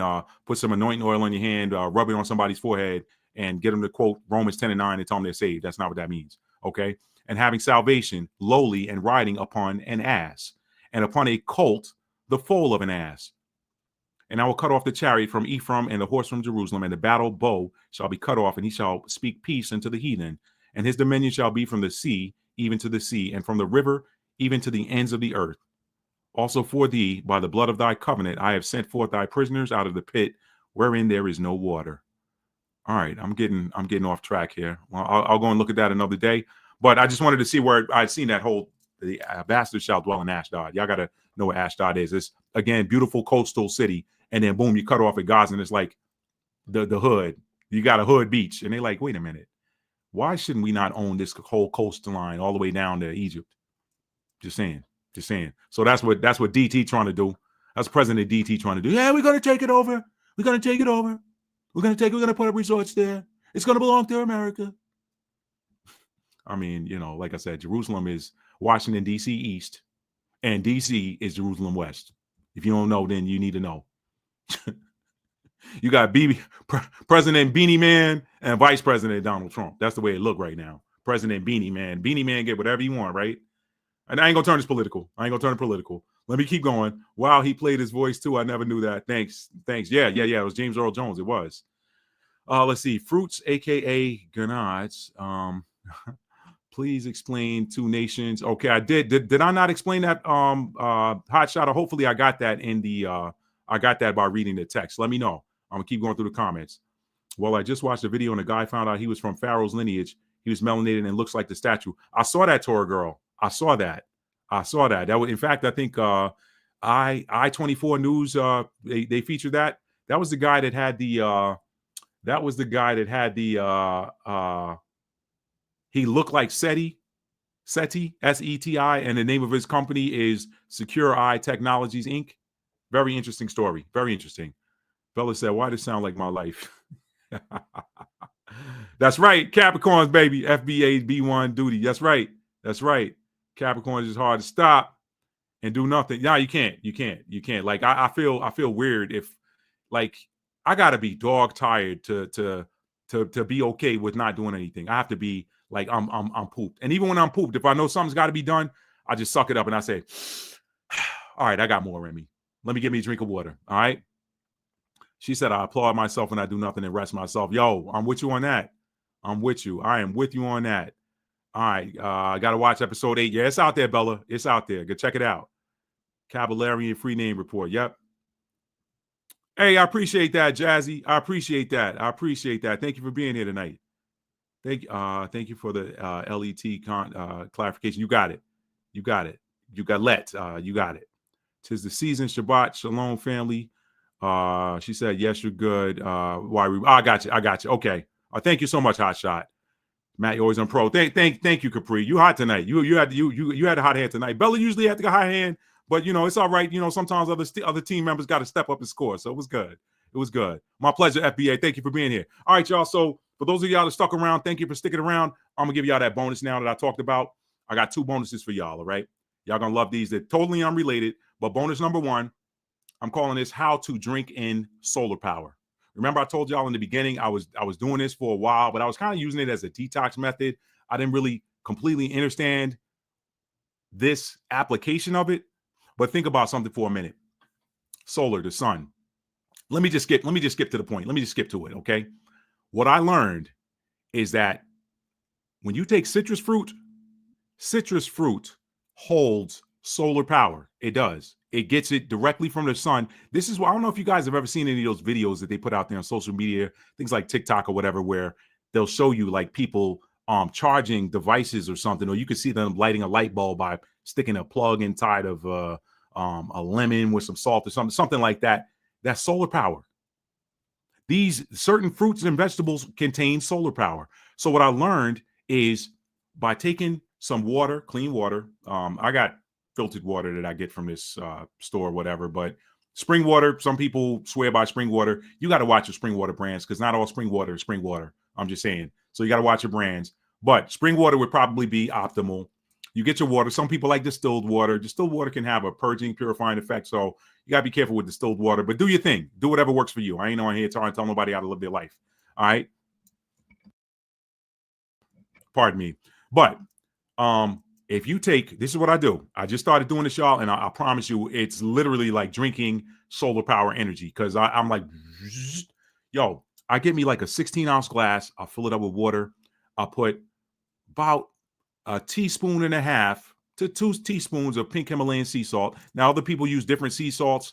I had somebody tell me one time, a friend of mine that lives in another state told me, hit me up. He said, "Hey, go to get away from pink Himalayan. Go with the gray Celtic sea salt." Y'all, I got to tell you, I took that advice for a hot second and ended up taking that Celtic salt back to the store. Everybody's different. Do what works for you. There was something that just felt off about it for me. I'm like, why does this look like post cremation ashes? I don't know. It's just weird for me. And then it didn't hit for me like the pink Himalayan sea salt. I'm drinking it, and then I looked at 2 different videos and saw how they harvested. The gray Celtic sea salt is harvested directly from the ocean. They show you the video how they do it.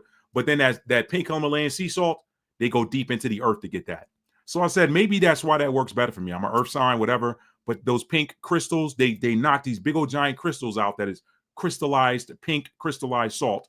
and they pulverize it down and make it to where it can go to market or whatever. But to me, it also reminded me of rose quartz. So I'm like, what if this is actually good for the heart chakra too? I don't know. But for me, pink Himalayan salt works. Y'all, whatever you do for you, I hit different people in the chat. They say, yeah, I don't do that. China said it's coming from China. It's radiated. All the pink Himalayan salt I get comes from some place like Pakistan or something like that. I haven't gotten any that comes from China. Okay. One. Number two, again, it just works for me. I trust my spirit. My spirit says, hey, that great Celtic salt, I tried to put it in my body. My body seemed to reject it. I took it back to the store and it was super expensive. So anyway, get the sea salt that works for you. Okay. Just get some sea salt, put you about 1.5 teaspoons into a 16-ounce glass of water. And then what I do is I put like a half of lime in there. I'll squeeze the juice of half a lime and then maybe the juice of half a lemon or 1/4 of a lemon. And I'll put that in there and stir it till that salt's dissolved. And I'll drink it. If it's still, if that salt ain't hitting, I want that salt to hit. I don't want it to be over salty, but I want it to hit. If it ain't hitting, maybe I'll add another little 1/4 teaspoon of that salt in there and stir that salt, not table salt. Table salt. I looked at a video years ago that said the reason why people they say, oh, salt, your high blood pressure, high blood pressure, salt. This guy, it was a Middle Eastern, so-called Middle Eastern doctor, and he was breaking down. He said that, I wish I could find this video. Y'all know they started scrubbing YouTube about 7-8 years ago. They started scrubbing a lot of truth videos off of there. So anyway, this guy was on there. He was saying that a lot of the table salt is made up of 3 things: salt, sea salt, sand, and microscopic glass. And he said it's that microscopic glass and that sand that puts little nicks on the vessels. And when you get nicks on those vessels, the body creates cholesterol to seal the gap, to seal the hole, to seal that scrape, to protect it. You do it enough, and that cholesterol keeps coming in and forming plaque till boom, then you got issues, whatever. That's what the guy said in the video. That ain't me. I'm not here to give medical advice. I'm not a physician, okay? Let me make sure I say that for any of these people over there that work for the company that want to be scanning videos. Y'all always scanning the truth channels, but y'all don't scan none of them channels where they on there getting freaky. Because tonight, baby, I want to get freaky with you. Y'all ain't scanning none of that. Y'all ain't scanning. Y'all, that goes. That goes, okay? But anyway, it's a story for another day. So I mix all that up, y'all, and drink it. And y'all, I literally feel like I'm drinking in the power of the sun because I feel good all day. And it gives you a light purging too. It helps to clear out the, it helps to clear out the solar. Think about what organ lives in the region of the body that the solar plexus is in. So for the sun to shine brightly, there can't be any clouds. When you drink that in, what I notice is it helps to remove those brown clouds that cloud the sun. That solar plexus is your inner power center, the sun. If you got an external sun, you got an internal sun too. It's chakra number 3, your solar plexus. That's where your power comes from. This is why when you see football, they say, oh, the guy got the wind knocked out of him. He took a helmet to the solar plexus. You see a guy go down one knee to a body shot in boxing ring. He got hit in the solar plexus chakra zone. I know you might say, well, he took a liver shot. That liver shot is in chakra zone number 3. Here's the solar plexus right here. You get hit there, boom, boom. That's going to hurt. That's going to knock the wind out of you. But if them guys get hit with that liver shot, that's still in that solar plexus zone, that region 3. The heart chakra is here. That solar plexus sits between the bottom of the sternum and the navel. That's the solar plexus zone. That's why when you see somebody get hit in that inner sun, they get a power jolt, they go down. So those intestines live in that area too, especially that large intestine where stuff backs up. So when you drink in that solar power, it helps to remove the clouds, what's clouding that energy. You ever notice how you're sluggish and then you go and have and then you feel more energized after that? You had clouds blocking the sun. So that's a pro tip for y'all. I wanted to share that. How to drink in solar power. I just gave it to you. Now, I don't, sometimes I'll use the salt, but I got this thing. And maybe if I remember, I'll put the link if it's still out there. The video's still out there. It's over 10 years old. But there was this lady that did a video that said how to make Soleil, which was pretty much sea salt water. And she had a video how to make it. I use that. I keep that. We keep the giant crystals. I put it in the spring water, whatever. Put it in the window so it can get that sunlight in it. And it's literally like, purified ocean water, if you will, or sea water is what she called it, whatever. She calls it Soleil, but I use that. I do 2 teaspoons of that or whatever. But you can do the same thing with the salt itself. Just I would go with the lesser. You get up above two teaspoons. 3 teaspoons, y'all know, is a tablespoon. Then you're getting more into the purging. I just want the raw power.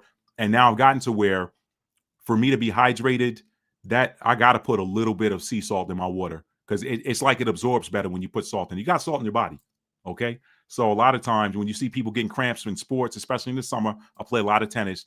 Some people cramp easier than others. I've never had that problem. All praises to the Most High, but I've seen other people have it, and the doctors tell them, "Hey, keep something salty in your bag. Keep some pretzels in there, some potato chips or something in your tennis bag, and just chug a few between sets or something, or between games on court changeover, so you're keeping that salt in your body because the salt is what you're losing, and that's what causes the cramping." Okay, so that's that. Now, number two. Let me read some comments really quick, and we're gonna do bonus number 2, and we're gonna wrap up. Let's see. She says sea salt and Celtic salt works for me. Yep, you got to do what works for you, Lady Dag Status. You got to do what works for you. Let's see. Where are we? Let's see. All good. I was at the gym. Gotcha, Bella. Let's see. Eat fruit all day and see how much energy you have. Yup. That fruit holds that's liquid. It's like liquid solar power. You are taking in high energy and cleansing yourself as well. Absolutely. Pink Himalayan is the truth. Capri, we right there. Can you do this with coconut water? Jazzy, I'm guessing you can. If you got coconut water, just add a tiny little bit of your preferred sea salt to it. It can't hurt. It can't hurt. Absolutely. Absolutely. Your body needs the salt anyway. Capri said goats lick the salt at the tops of the mountainsides. Great for us goats. There you go. There you go. Thank you, Hotshot. Hotshot, I gotta hit you off. I gotta hit you off one day, Hotshot. I do. You know the song that I saw this song, it's an old Jonathan Butler song on Lies. Yo, that's got to be the happiest breakup song I've ever heard in my life. It was playing the other day, and it was playing in my head. And then I went and pulled it up on the what you call it for old time's sake, because I saw that I first saw that video on VH1 back in the 80s, but it was like we took a vow to be ever true. I lived up to mine. Tell me, did you? Someone saw you with your old love, hand in hand. I don't understand. Well, you said it ended so long ago. You had me believing while you were deceiving me with the lies. Thought I recognized it in your eyes. Did it? Lies. But I never did. Baby lie. Let me stop. Y'all check that out. That's Jonathan Butler Lies. Happiest breakup song ever. I ain't never seen one like that. I'm like, yeah, I like that. Anyway, I sang that to an ex-girlfriend once. I was the tender age of 17. And I was too caught up in the way with lies. Anyway, her loss. Anyway, y'all. Yeah, anyway, those memories stick for some reason when they're younger, whatever. Anyway. Let me not go back there. Y'all know Capricorn, we timekeepers till we don't forget nothing. We like, that motherfucker did this back in 19... Nah, let me stop. All right, anyway, thank you, Beauty of Core Physics. So, rhodiola, rosea herb is good for energy too. Yeah, I got it. My cousin put me up on that. Capri 10. Yep. Hot shot. Appreciate it, hot shot. I got to bring it back. I got a better microphone now too. I could probably do that karaoke that I was trying to do before. That didn't go so well with that other microphone I had. This one picks up sound a lot better. So maybe I'll do that one day too, and get brave and do it, and then get shy a day later and delete the video. I don't know why I do that, y'all. That's just me. They'd be like, "Man, stop lying, man. You ain't shy. You on a darn platform. Thousands of people watching your videos. Stop it." Just is what it is. All right. So now let me get on to this final bonus, y'all, because y'all know y'all like the astrology videos. Knowledge of self is paramount. So another interesting discovery. The more you learn, the more you know. Okay. And moving forward, I think what I'll do occasionally, y'all, is I'll put something out on the community post, and I will ask you guys what, just give me a house number. But I'm going to kick it off tonight with the 9th house, okay? I'm going to kick it off the 9th house. This is bonus number 2. So what I found out, okay, is that each house placement that you have, in effect, holds secondary planetary energy. Let me give you an example. Somebody want to put in the chat what Mercury, the planet Mercury, what is that responsible for? Somebody put that in the chat. Let me see how much y'all know about astrology. What does the planet Mercury rule over? Somebody put that in the chat.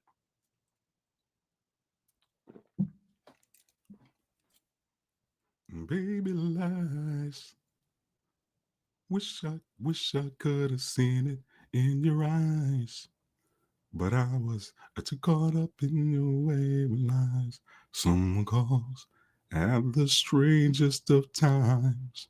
And I swear I hear him. Nah, that's Mars. That's Mars. Give me that. There you go, Mariah. There you go. Communication. Okay. So and V Rachel, I got it too. V got it too. Communication. So guess what?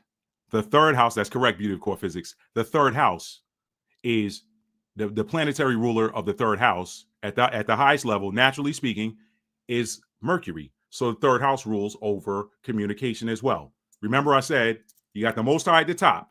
There's a reason they call him the Lord of Hosts, right? In the Bible, heavenly hosts. You know what those are? Those are planets, the planetary energies. The ruler of the planetary energies is the Most High. That's another reason why they call him the Lord of Hosts. He's the Lord of the cosmos. A lot of people miss that. That goes right over their heads. They think that the cosmos is separate from the Most High somehow. Oh, astrology is evil. Oh, okay, so you're telling me that the devil, the so-called devil, created the planets and the cosmos, the planetary energies, the ordinances, as they're called in the book of Jeremiah. Y'all come back. We're gonna reel you back in. So now, the Most High, and then you got the planets, and then you got the signs, the constellations, and then you got the houses. The Most High rules over the whole system. Most High rules over the whole system, okay? The universal I am presence rules over the entire system. The planets sit inside the ether. If the ether is God, then the planets are part of it. The planets sit inside the ether. So that's all of it's the Most High, okay? All right? The Lord of hosts, the Lord of the cosmos, okay? And then you got those sub-rulers underneath. The planets, Mercury, Venus, Mars, the sun, the moon, Mercury, Venus, Mars, Jupiter, Saturn, Uranus, Neptune, Pluto, and a host of other asteroids that have different things that that's way more than I get into. I follow the other astrologers that talk about the different planetary energies. So I'm not planetary, I'm sorry, asteroid energies, but you got different asteroids that rule over different things right now. In fact, you got some Vedic astrologers that are predicting some bad things happening this month because of some asteroid called Argol, which is called the Devil Star or something like that. It's supposed to be aspecting some sign or some planet, something this month, and they're calling for some not so good stuff that I'm not going to repeat on this particular video because I don't want to get into the politics and stuff like that. But anyway, if you stay in high vibration, you ain't got to worry about none of that anyway. Okay, so not that you ain't gonna feel the effects of it, but it's not going to affect you if you keeping your vibes high. That's why you always got to keep your vibes high. Now that being said,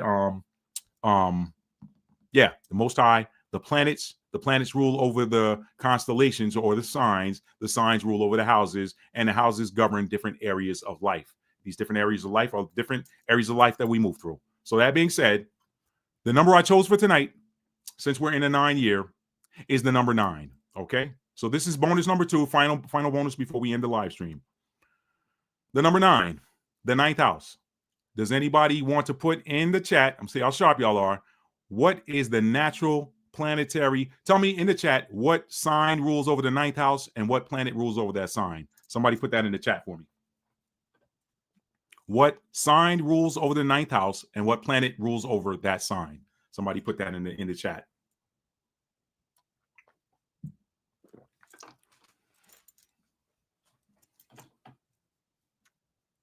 I was the sun on the shore. I'd give you the world if it were mine. World, blow you right through my door. Ooh, feels fine. Feels fine. You're mine. Feels fine. Mm-hmm. I'm yours. No takers? You're mine like paradise. All right, y'all probably Googling it. Let me go ahead and drop it in there. Okay. The 9th house is ruled by the sign Sagittarius, and Sagittarius is ruled by Jupiter. Okay. So Jupiter is the natural planetary ruler of the 9th house. Now, what a lot of astrologers won't tell you is that the influence of that original house ruler is still in effect, regardless of what your natal house ruler is. For example, I have Gemini in the 9th house. Okay. I got Gemini sitting in my ninth house, and the ninth house is naturally ruled by Jupiter. But because Jupiter is an amplifier, Jupiter is also the energy of our gifts. Jupiter is also the energy of expansion. Jupiter is the energy of amplification. It's the energy of abundance. Okay. Jupiter influences the planetary ruler of that house for you. So because Jupiter's a magnifier, the effects of Mercury in my ninth house, because I got Gemini in the ninth house, are expanded. All right. So that was just to give you an example. So now what I'm going to do, luck is one of the things too. Yes. Luck is one of the features of Jupiter. So luck also, the whatever sign you have in the ninth house, that also talks about areas where you're going to be lucky. Okay. So let me go through these really quick and tell you guys, based on your ninth house sign, I'm going to stick with the theme of gifts. Okay. I'm going to stick with the theme of gifts. Okay, let's go with that. And if it hits me to do another one, I could say lucky, but I want to say I'm going to use gifted, because Jupiter talks about what area the energy of your gifts, where you're gifted. For example, I've got Jupiter, my Jupiter's in Capricorn. That makes me a gifted problem solver. Not only am I naturally a problem solver because my sun's in Capricorn, but with my Jupiter being in Capricorn, that makes problem solving come a little bit easier to me than it does for other people. That's kind of how that works. Mike said, I don't know. I've added getting a long form birth certificate to my to-do list. I feel like I'm walking blind out here. Mike, you're not walking completely blind, because Mike, if you know your date of birth, and you don't necessarily need the time in order to still get a basic snapshot of what your energies look like. You don't need the time for the planets. Okay, the time is only so you know what houses your planets fall in. That's the only reason you need the time. The time gives you the houses, but you can still learn a lot about yourself, because if you've got the date of birth, the city almost doesn't matter. The city matters when you know the time. If you don't know the time, the planets are where they are, regardless of where you are on the earth. It is the rising sign that is affected by the time. So the rising sign is your first house, and then everything kind of falls behind that. So you don't necessarily need the time, Mike. I don't know if you know your sun, moon. If you know your sun and your moon, your Mercury, whatever. I'll do this for you. I probably shouldn't do this, because this ends up being people saying, "Hey, mine is da da da da da." I'll do this one. So Mike, if you want, you can pop it in the chat if you want. If you don't mind people knowing what your date of birth is, I can tell you really quick what your sun, moon, Mercury is, all of that stuff. Okay, but that won't help you with what we're doing right here. That won't help you with the time, and I'll say that till the end. But anyway, and no requests, please. Seriously, please, because this is, what is your definition of time? Faithful and true. Like, what time were you born? Like, what time? Like, were you born at, for example, you were born at 12 a.m. You were born at 1 a.m. Your birth certificate says you were born at 1:30 in the afternoon, 1:30 p.m., whatever. That time, based on the time of year and the city that you were located in, what season, all of that good stuff, the city you were located in, and all the date that you were born, whatever time you were born, that is going to dictate what your first house, second house, third, fourth, fifth, sixth, seventh, eighth, ninth, 10th, 11th, and 12th houses are. So that's why you have to know what time you were born. What time was it on the clock that the doctor said, okay, this person, their head came through and they entered the world at this time, and they put that down as the time of birth. Okay, that's what I mean by time. So now let me get back to this so we can get off of here, y'all. I'm dealing with the ninth house tonight. I'm going to use the theme gifts. What area of life are you gifted in with your ninth house? Okay, so if you have Aries in your ninth house, you are, with the ruling planet there being Mars, you are gifted at conflict. You're gifted. You're gifted. Not only that, I mean, you're gifted with wait a minute, what am I doing? Aries. Yeah, Aries in your ninth house. Aries in your ninth house, you're a gifted warrior. You're gifted warrior. You're gifted at leadership. You're a gifted leader. You're gifted at stepping up and taking action from a leadership perspective. That comes easy to you. That is also abundance for you. That is, you're going to be lucky with taking action. It's a fire sign. Aries is a fire sign. It is the ruler of the first house of self. So you're going to be gifted. If you got Aries sitting in your ninth house, you're going to be gifted when it comes to anything that has to do with your, because Aries rules over appearance as well. You may be gifted in the area of your appearance. So you may get a lot of luck that just comes from you. You might just show up and get stuff that other people won't get. You get gifted by just showing up. But your other gift, if you have Aries in your ninth house, you're probably not somebody I want to get into a fight with. I'm just saying, Aries is a sign of the warrior. So you're a gifted warrior, gifted combatant if you have Aries in your ninth house. Okay. Don't worry, I'll buy a console. There you go, Mike. No problem. No problem. And then so let's see. If you have Taurus, I'm just going to run through the signs really quick. If you have Taurus sitting in your ninth house, you are gifted in the area of identifying value. Like you could spot a deal from a mile away. You're probably better at identifying a deal or what's a good deal or something of value. You just got an eye for valuables. If you have Taurus in your ninth house, because the ninth house is ruled, your ninth house ruler is Venus.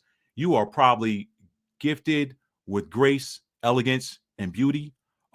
Because it's more on the earth side, the tangible side, you can probably put your articles of clothing together better than anybody. You probably have a good, you're probably gifted in the area of making your space feel luxurious and feeling like home, feeling like someplace that you can get comfortable in.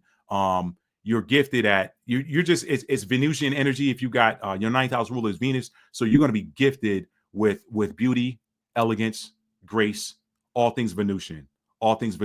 You're probably going to enhance the life of, because the second house, well, no, that's more of Libra. So I'll leave that part out. But you're definitely gifted at spotting value. You can probably find a sale quicker than anybody else. You know value if you have Taurus in your second house. You also could be gifted with regards to acquisition, acquiring things of value. You're probably gifted at it. It probably comes easy. You probably are lucky when it comes to getting things that have value, acquiring things that have value. That's your gift if you have Taurus in your ninth house. Okay. Now, if you have Gemini in your ninth house, you're gifted in the area of speech, communication. You're also, because the Gemini is the sign of the learner as well, and the sign of knowledge. You're probably gifted at disseminating knowledge. You could be a gifted writer. You could be a gifted, definitely a gifted student. I talked about that. And you just generally have the gift of gab. So that's your gift. It comes easy to you. You expand through that. Okay. You can expand through the energy of communication because it's that Mercurian energy is amplified by Jupiter. Okay. It's amplified by Jupiter. So that's if you have Gemini in your ninth house. Now, what's your gift? If you have Cancer in your ninth house, you are gifted at intuition. You are super gifted picking up. You're an empath. You're a gifted empath. You're gifted at being able to pick up the energy of others, being able to pick up the energy of places. You're also a gifted nurturer. You just make people feel nurtured. You make people feel at home. It comes easy to you. You probably are also a great cook if you've got Cancer in your ninth house. It also makes you very protective naturally. So you're that protection, that protective crab energy is going to be amplified. But the biggest thing, because it's the moon, the ruling, your ninth house ruler is the moon, and the moon is about our emotions. You are definitely gifted at picking up emotions. Your emotional sensitivity is expanded if you have Cancer in your ninth house. Moving on to Leo. If you have Leo in your ninth house, you are super creative. You're probably a gifted artist. You probably are gifted at some discipline that comes to that has to deal with the arts. Some arts discipline. You could be a gifted painter, illustrator. You could be a gifted performer. You could be a gifted dancer. Anything that has to deal with being on stage, so to speak, or being in the sun. You're gifted with that bright personality where people come around you, unless they're haters. People just want to be around you because you warm up a room. You make people feel warm. If you have Leo in the ninth house. Why? Because Jupiter amplifies the effects of the sun. The sun is your ninth house ruler because the overall ruler of the ninth house is Jupiter. Jupiter is going to amplify and expand the energy of the sun. So you're going to be super creative. If you're a female, you could be super fertile. That's just one of the other ones too. You could be super fertile because the fifth house rules over children as well. But you could have a gift. People could fall in love with you easy because the fifth house is about. Leo energy is about romance as well. They're the romantics of the zodiac. So you could be someone that people just fall for easily as well. So that's the other part. Now, if you have Leo, you got Virgo. If you got Virgo sitting in your ninth house, you're going to be gifted in communication as well. Why? Because Virgo's ruling planet is Mercury. So you're going to be gifted in communication. You're also going to be gifted with an eye for detail. Your eye for detail, you're going to have an eye for detail that's greater than the average person's. Okay. You're also going to be gifted. You're probably going to be gifted with really good health as well because Virgo rules over health. So Jupiter expands that. So if you got Virgo in your ninth house, you're probably going to be gifted with good health. You're going to be you're going to be gifted in anything you put your hands to. Why? Because Virgo rules over the sixth house of daily tasks. So if you're Virgo as well, you're going to be good at organizing. You're going to be gifted organizer. You're going to be gifted with picking up. You're going to be gifted analyst rather. And you're going to be gifted at just picking up details and being able to organize. And also you're going to be gifted at just serving others, being of service to others. That's going to come easy for you. It's going to come easy for you. So, and again, you're going to be gifted with in the area. You're going to carry the gift of gab, just like a Gemini in the ninth house. Why? Because Mercury rules over Gemini and Virgo, which means you're also going to be a good student. Virgos tend to be very good students. I've never seen a Virgo that was not a good student that did not get good grades. Okay, what's up, worldwide? How you doing? How you doing? Leo in the house, beauty of core physics. Okay. I got you, Mike. Just grab my email address off of my about tab and just shoot me an email. Next, let's see if you have next up, I did Virgo. If you have Libra in your ninth house, again, like Taurus in the ninth house, you're probably going to be gifted with beauty. You're going to be gifted with the ability to truth.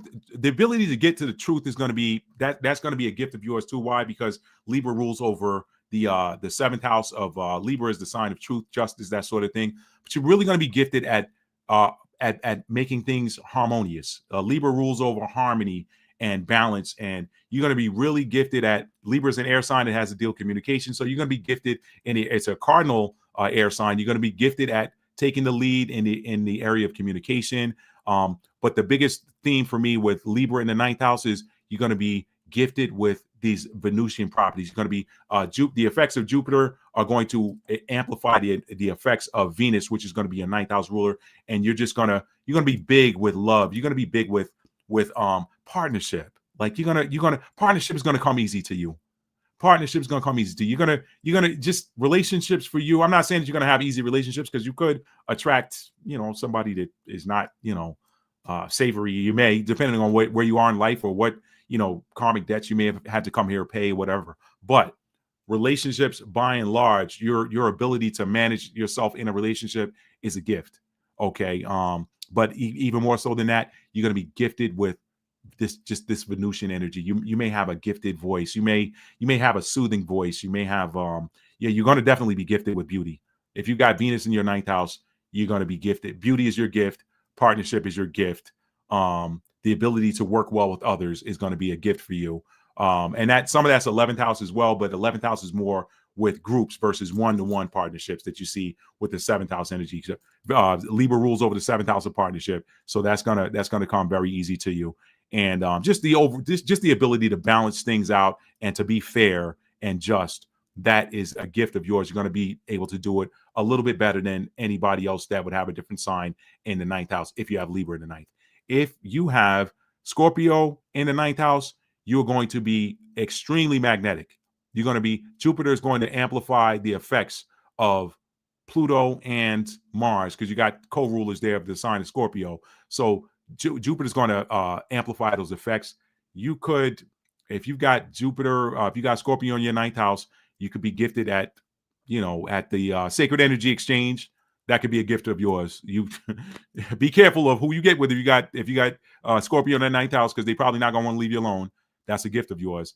What else? What else about the biggest thing for me with Scorpio in the ninth house is you're going to be gifted at alchemy. You're going to be a gifted seer. Scorpio is a seer. They're able to see the truth. They're also, Scorpios are very excellent at picking up detail as well. They're very much like their what I call their sister sign to be. Some people say their sister sign is Taurus because it sits on the opposite axis, but I like to think of their sister sign being Virgo.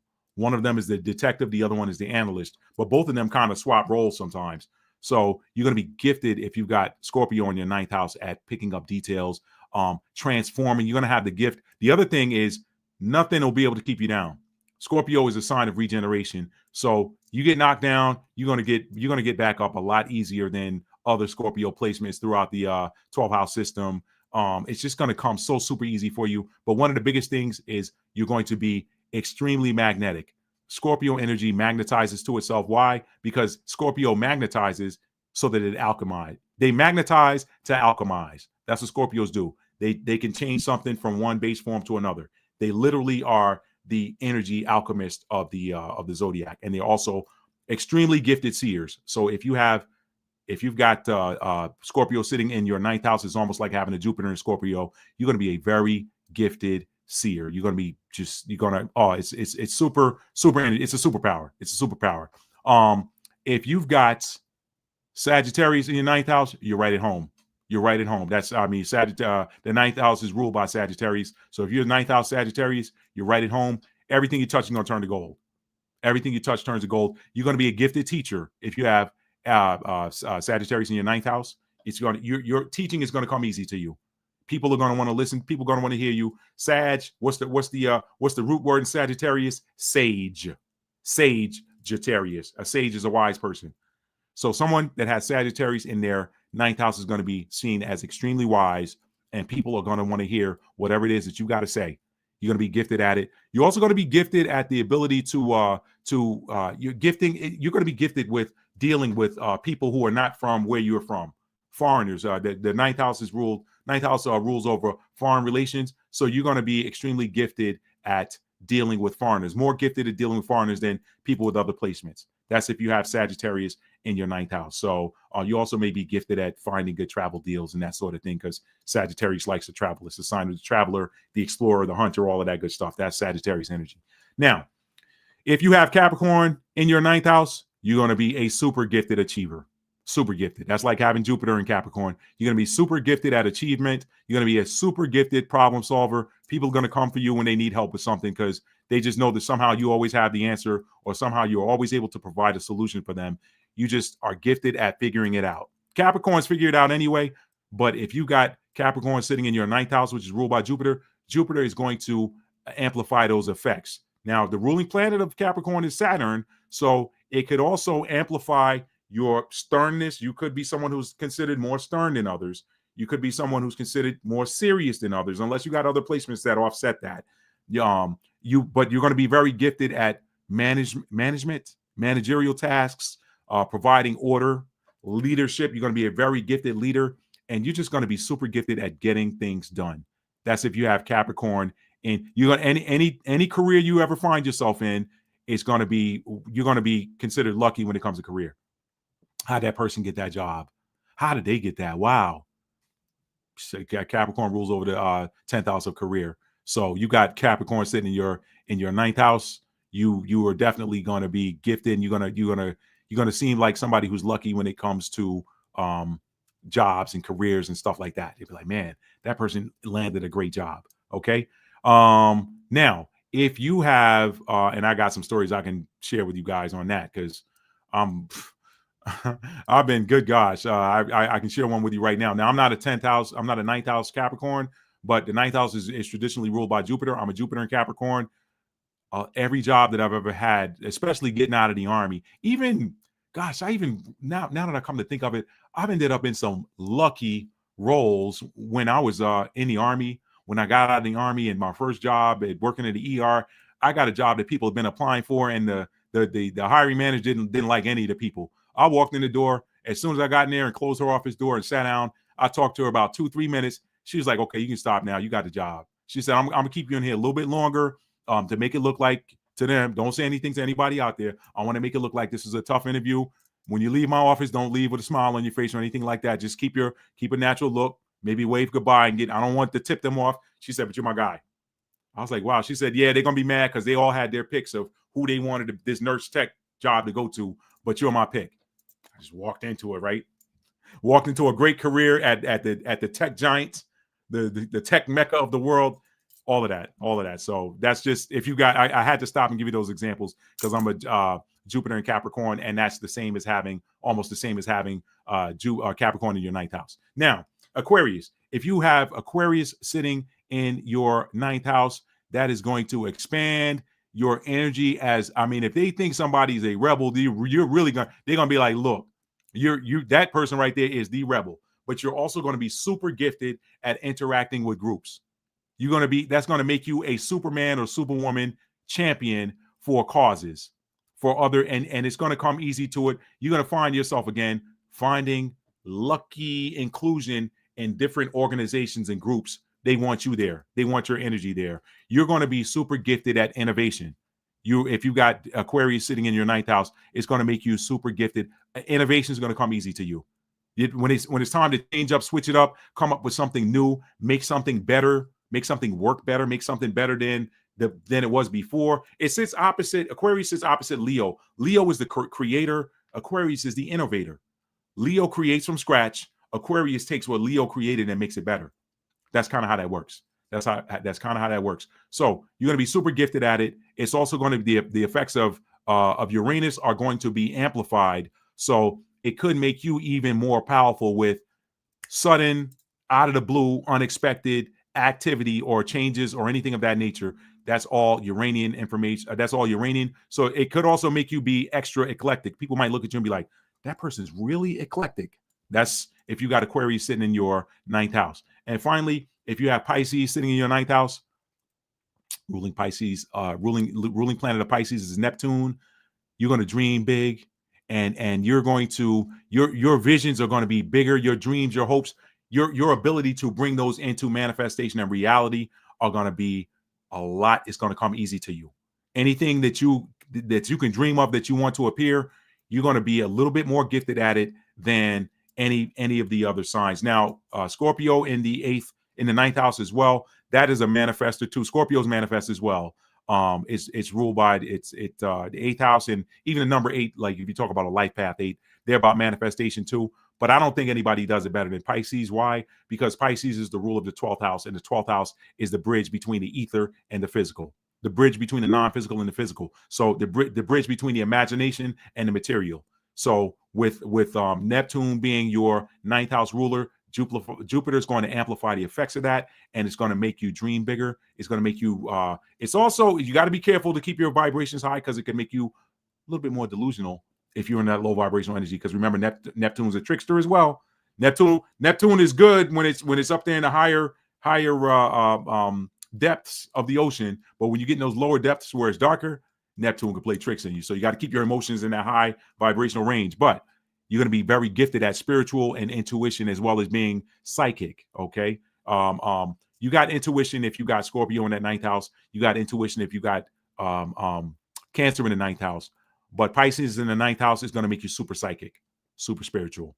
Those are, and that spirituality is going to come easy for you. Psychic gifts are going to come easy for you. Knowing, being able to be a literally mind reader, that's going to come easy for you. Okay. Accessing the spirit world is going to be, you're going to be lucky. How do they do that?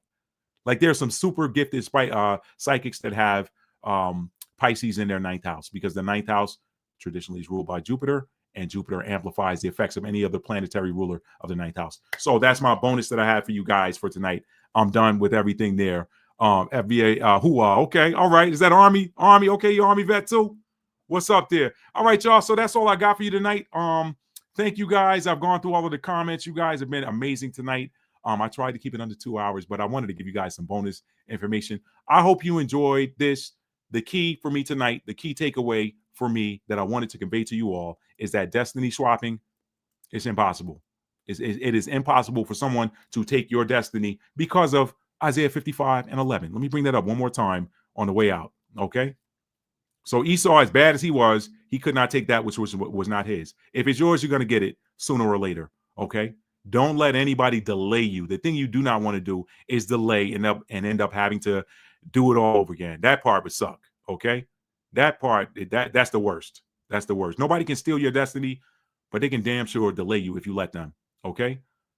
So let me go back to that Isaiah 55 and 11. Let's just bring it up. No one can steal your destiny. What is written in the stars, in the heavens, wherever you want to call it, for you is yours. And here's why. This angel number 5511. Y'all look that up. It might be worth something to somebody. 55 and 11. Guess what? 55 plus 11. Yeah, that resolves to what? 66. 6 plus 6 is 12. There's 12 signs. Come on, y'all. Don't get me started. Don't get me started. 12 houses. Oh, man. 12 gates to the city. All right. Oh, man. 12 tribes. That 12 number is 12 months, even though they try to say it's 13. It don't matter. It don't matter. Don't matter. 13 months, 13 signs. I heard it all. It's still 360 degrees in the circle. So go sit down. All right. I don't care if you put it. You can say it's 16 months. It ain't gonna change the fact that there's 360 degrees in that circle called a year. All right. Now, so shall my word be that goeth forth out of my mouth. It shall not return void unto me.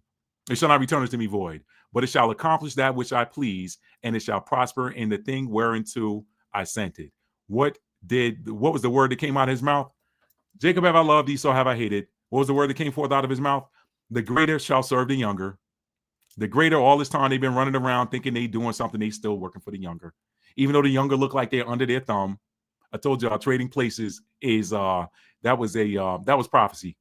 That movie Trading Places, that Eddie Murphy Trading Places movie was prophecy. So y'all look for it to happen because it's on deck. It's on deck. There's people out there. I've been watching. I look at different videos. I look at different content other creators are putting out there. People are thinking that this year's Passover is going to be something special. People are thinking that this year's Passover is one for the books. I don't know. I know what I predicted last summer, and that was that this year, this 9 year, this 2025 could be the second Exodus of the Israelites. I did a video on it. I got a lot of flack. I got a lot of fans, but I got a lot of flack for it too. We'll see. We'll see. We're in the 4th month of the calendar year. Okay, we're in the 4th month of the calendar year, and technically the 1st/2nd month of the cosmic new year, right? Aries. So Aries is the first sign of the zodiac year. So however you want to look at it is how you look at it. But there's some people, for some reason, they say because this is a Jubilee year and because of some scripture that says something about the regathering or the regathering of the scattered tribes coming during a Passover or something. Exciting times, y'all. Exciting times. Stay high vibrational. There's a lot of people out there talking about war. The war drums are beating, but you know what? You can prep to hunker down or you can prep to get the heck up out of here. It's all about mindset. I ain't trying to hunker down for a damn thing, all right? What am I going to do? Save food for a month, a year, and then still have to get out here and struggle and look for it? I ain't worried about that. That ain't my reality. I've already shifted timelines. I'm on another timeline, y'all. You can do it too. You just got to know it.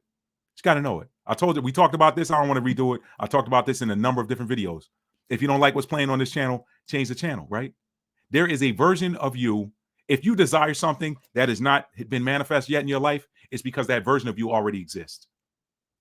And you've seen it. If you've dreamed, if you've had a dream and seen yourself in a different reality where you like that version of yourself better, simply shift your mindset to that version and say, I am him. I am her.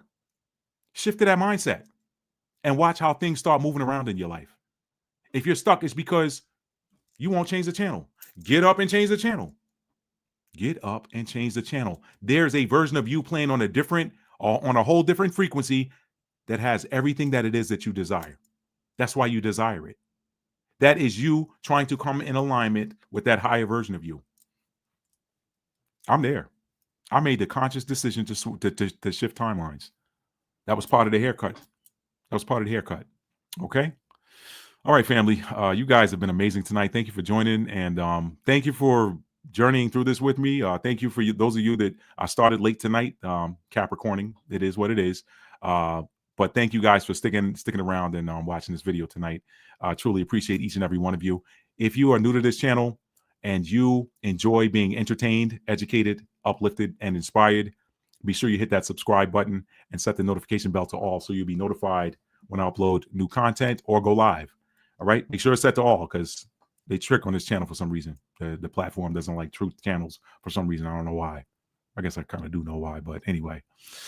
Before I get off of here, 2 things. Number 1, tell somebody you love them and mean it.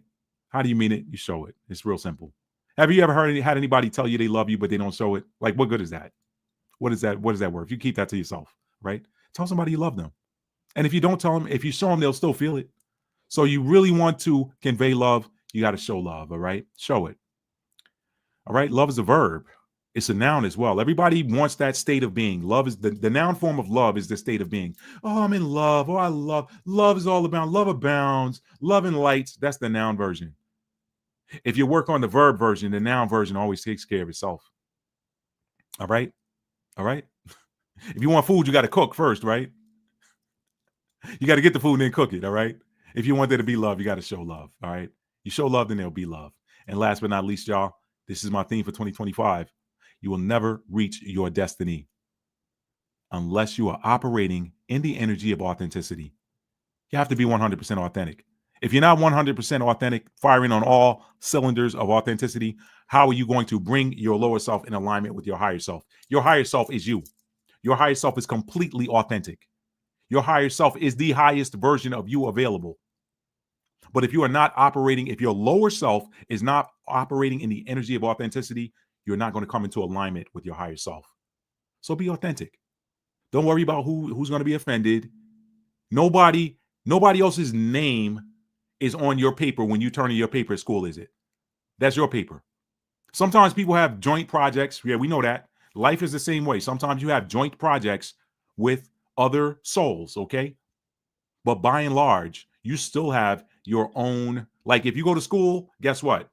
You might have joint projects that you got to do with different people in different classes and whatnot. But guess what?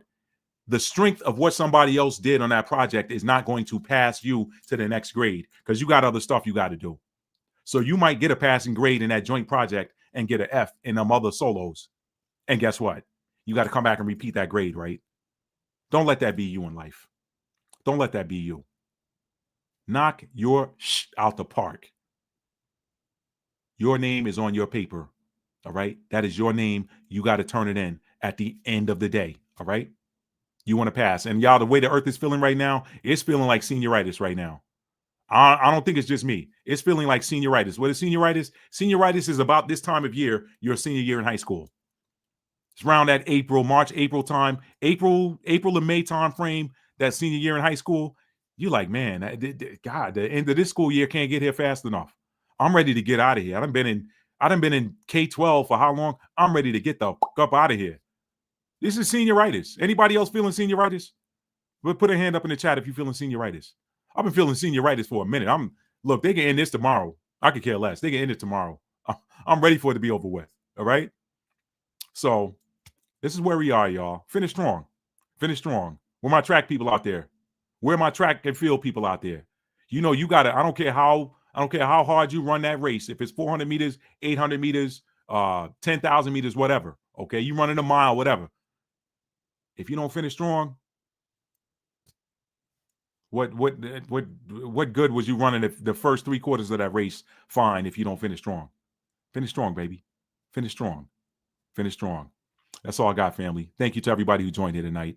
And y'all have a blessed and happy and safe weekend. Be cool. Be chill. Capricorn, sit down. Capricorn, challenge yourself. Capricorn, I bet you can't sit down for 24 hours. I bet you can't sit down for 24 hours and not do nothing. Capricorn. There it is. It's out there. Comment underneath the video. I love y'all. Peace, family.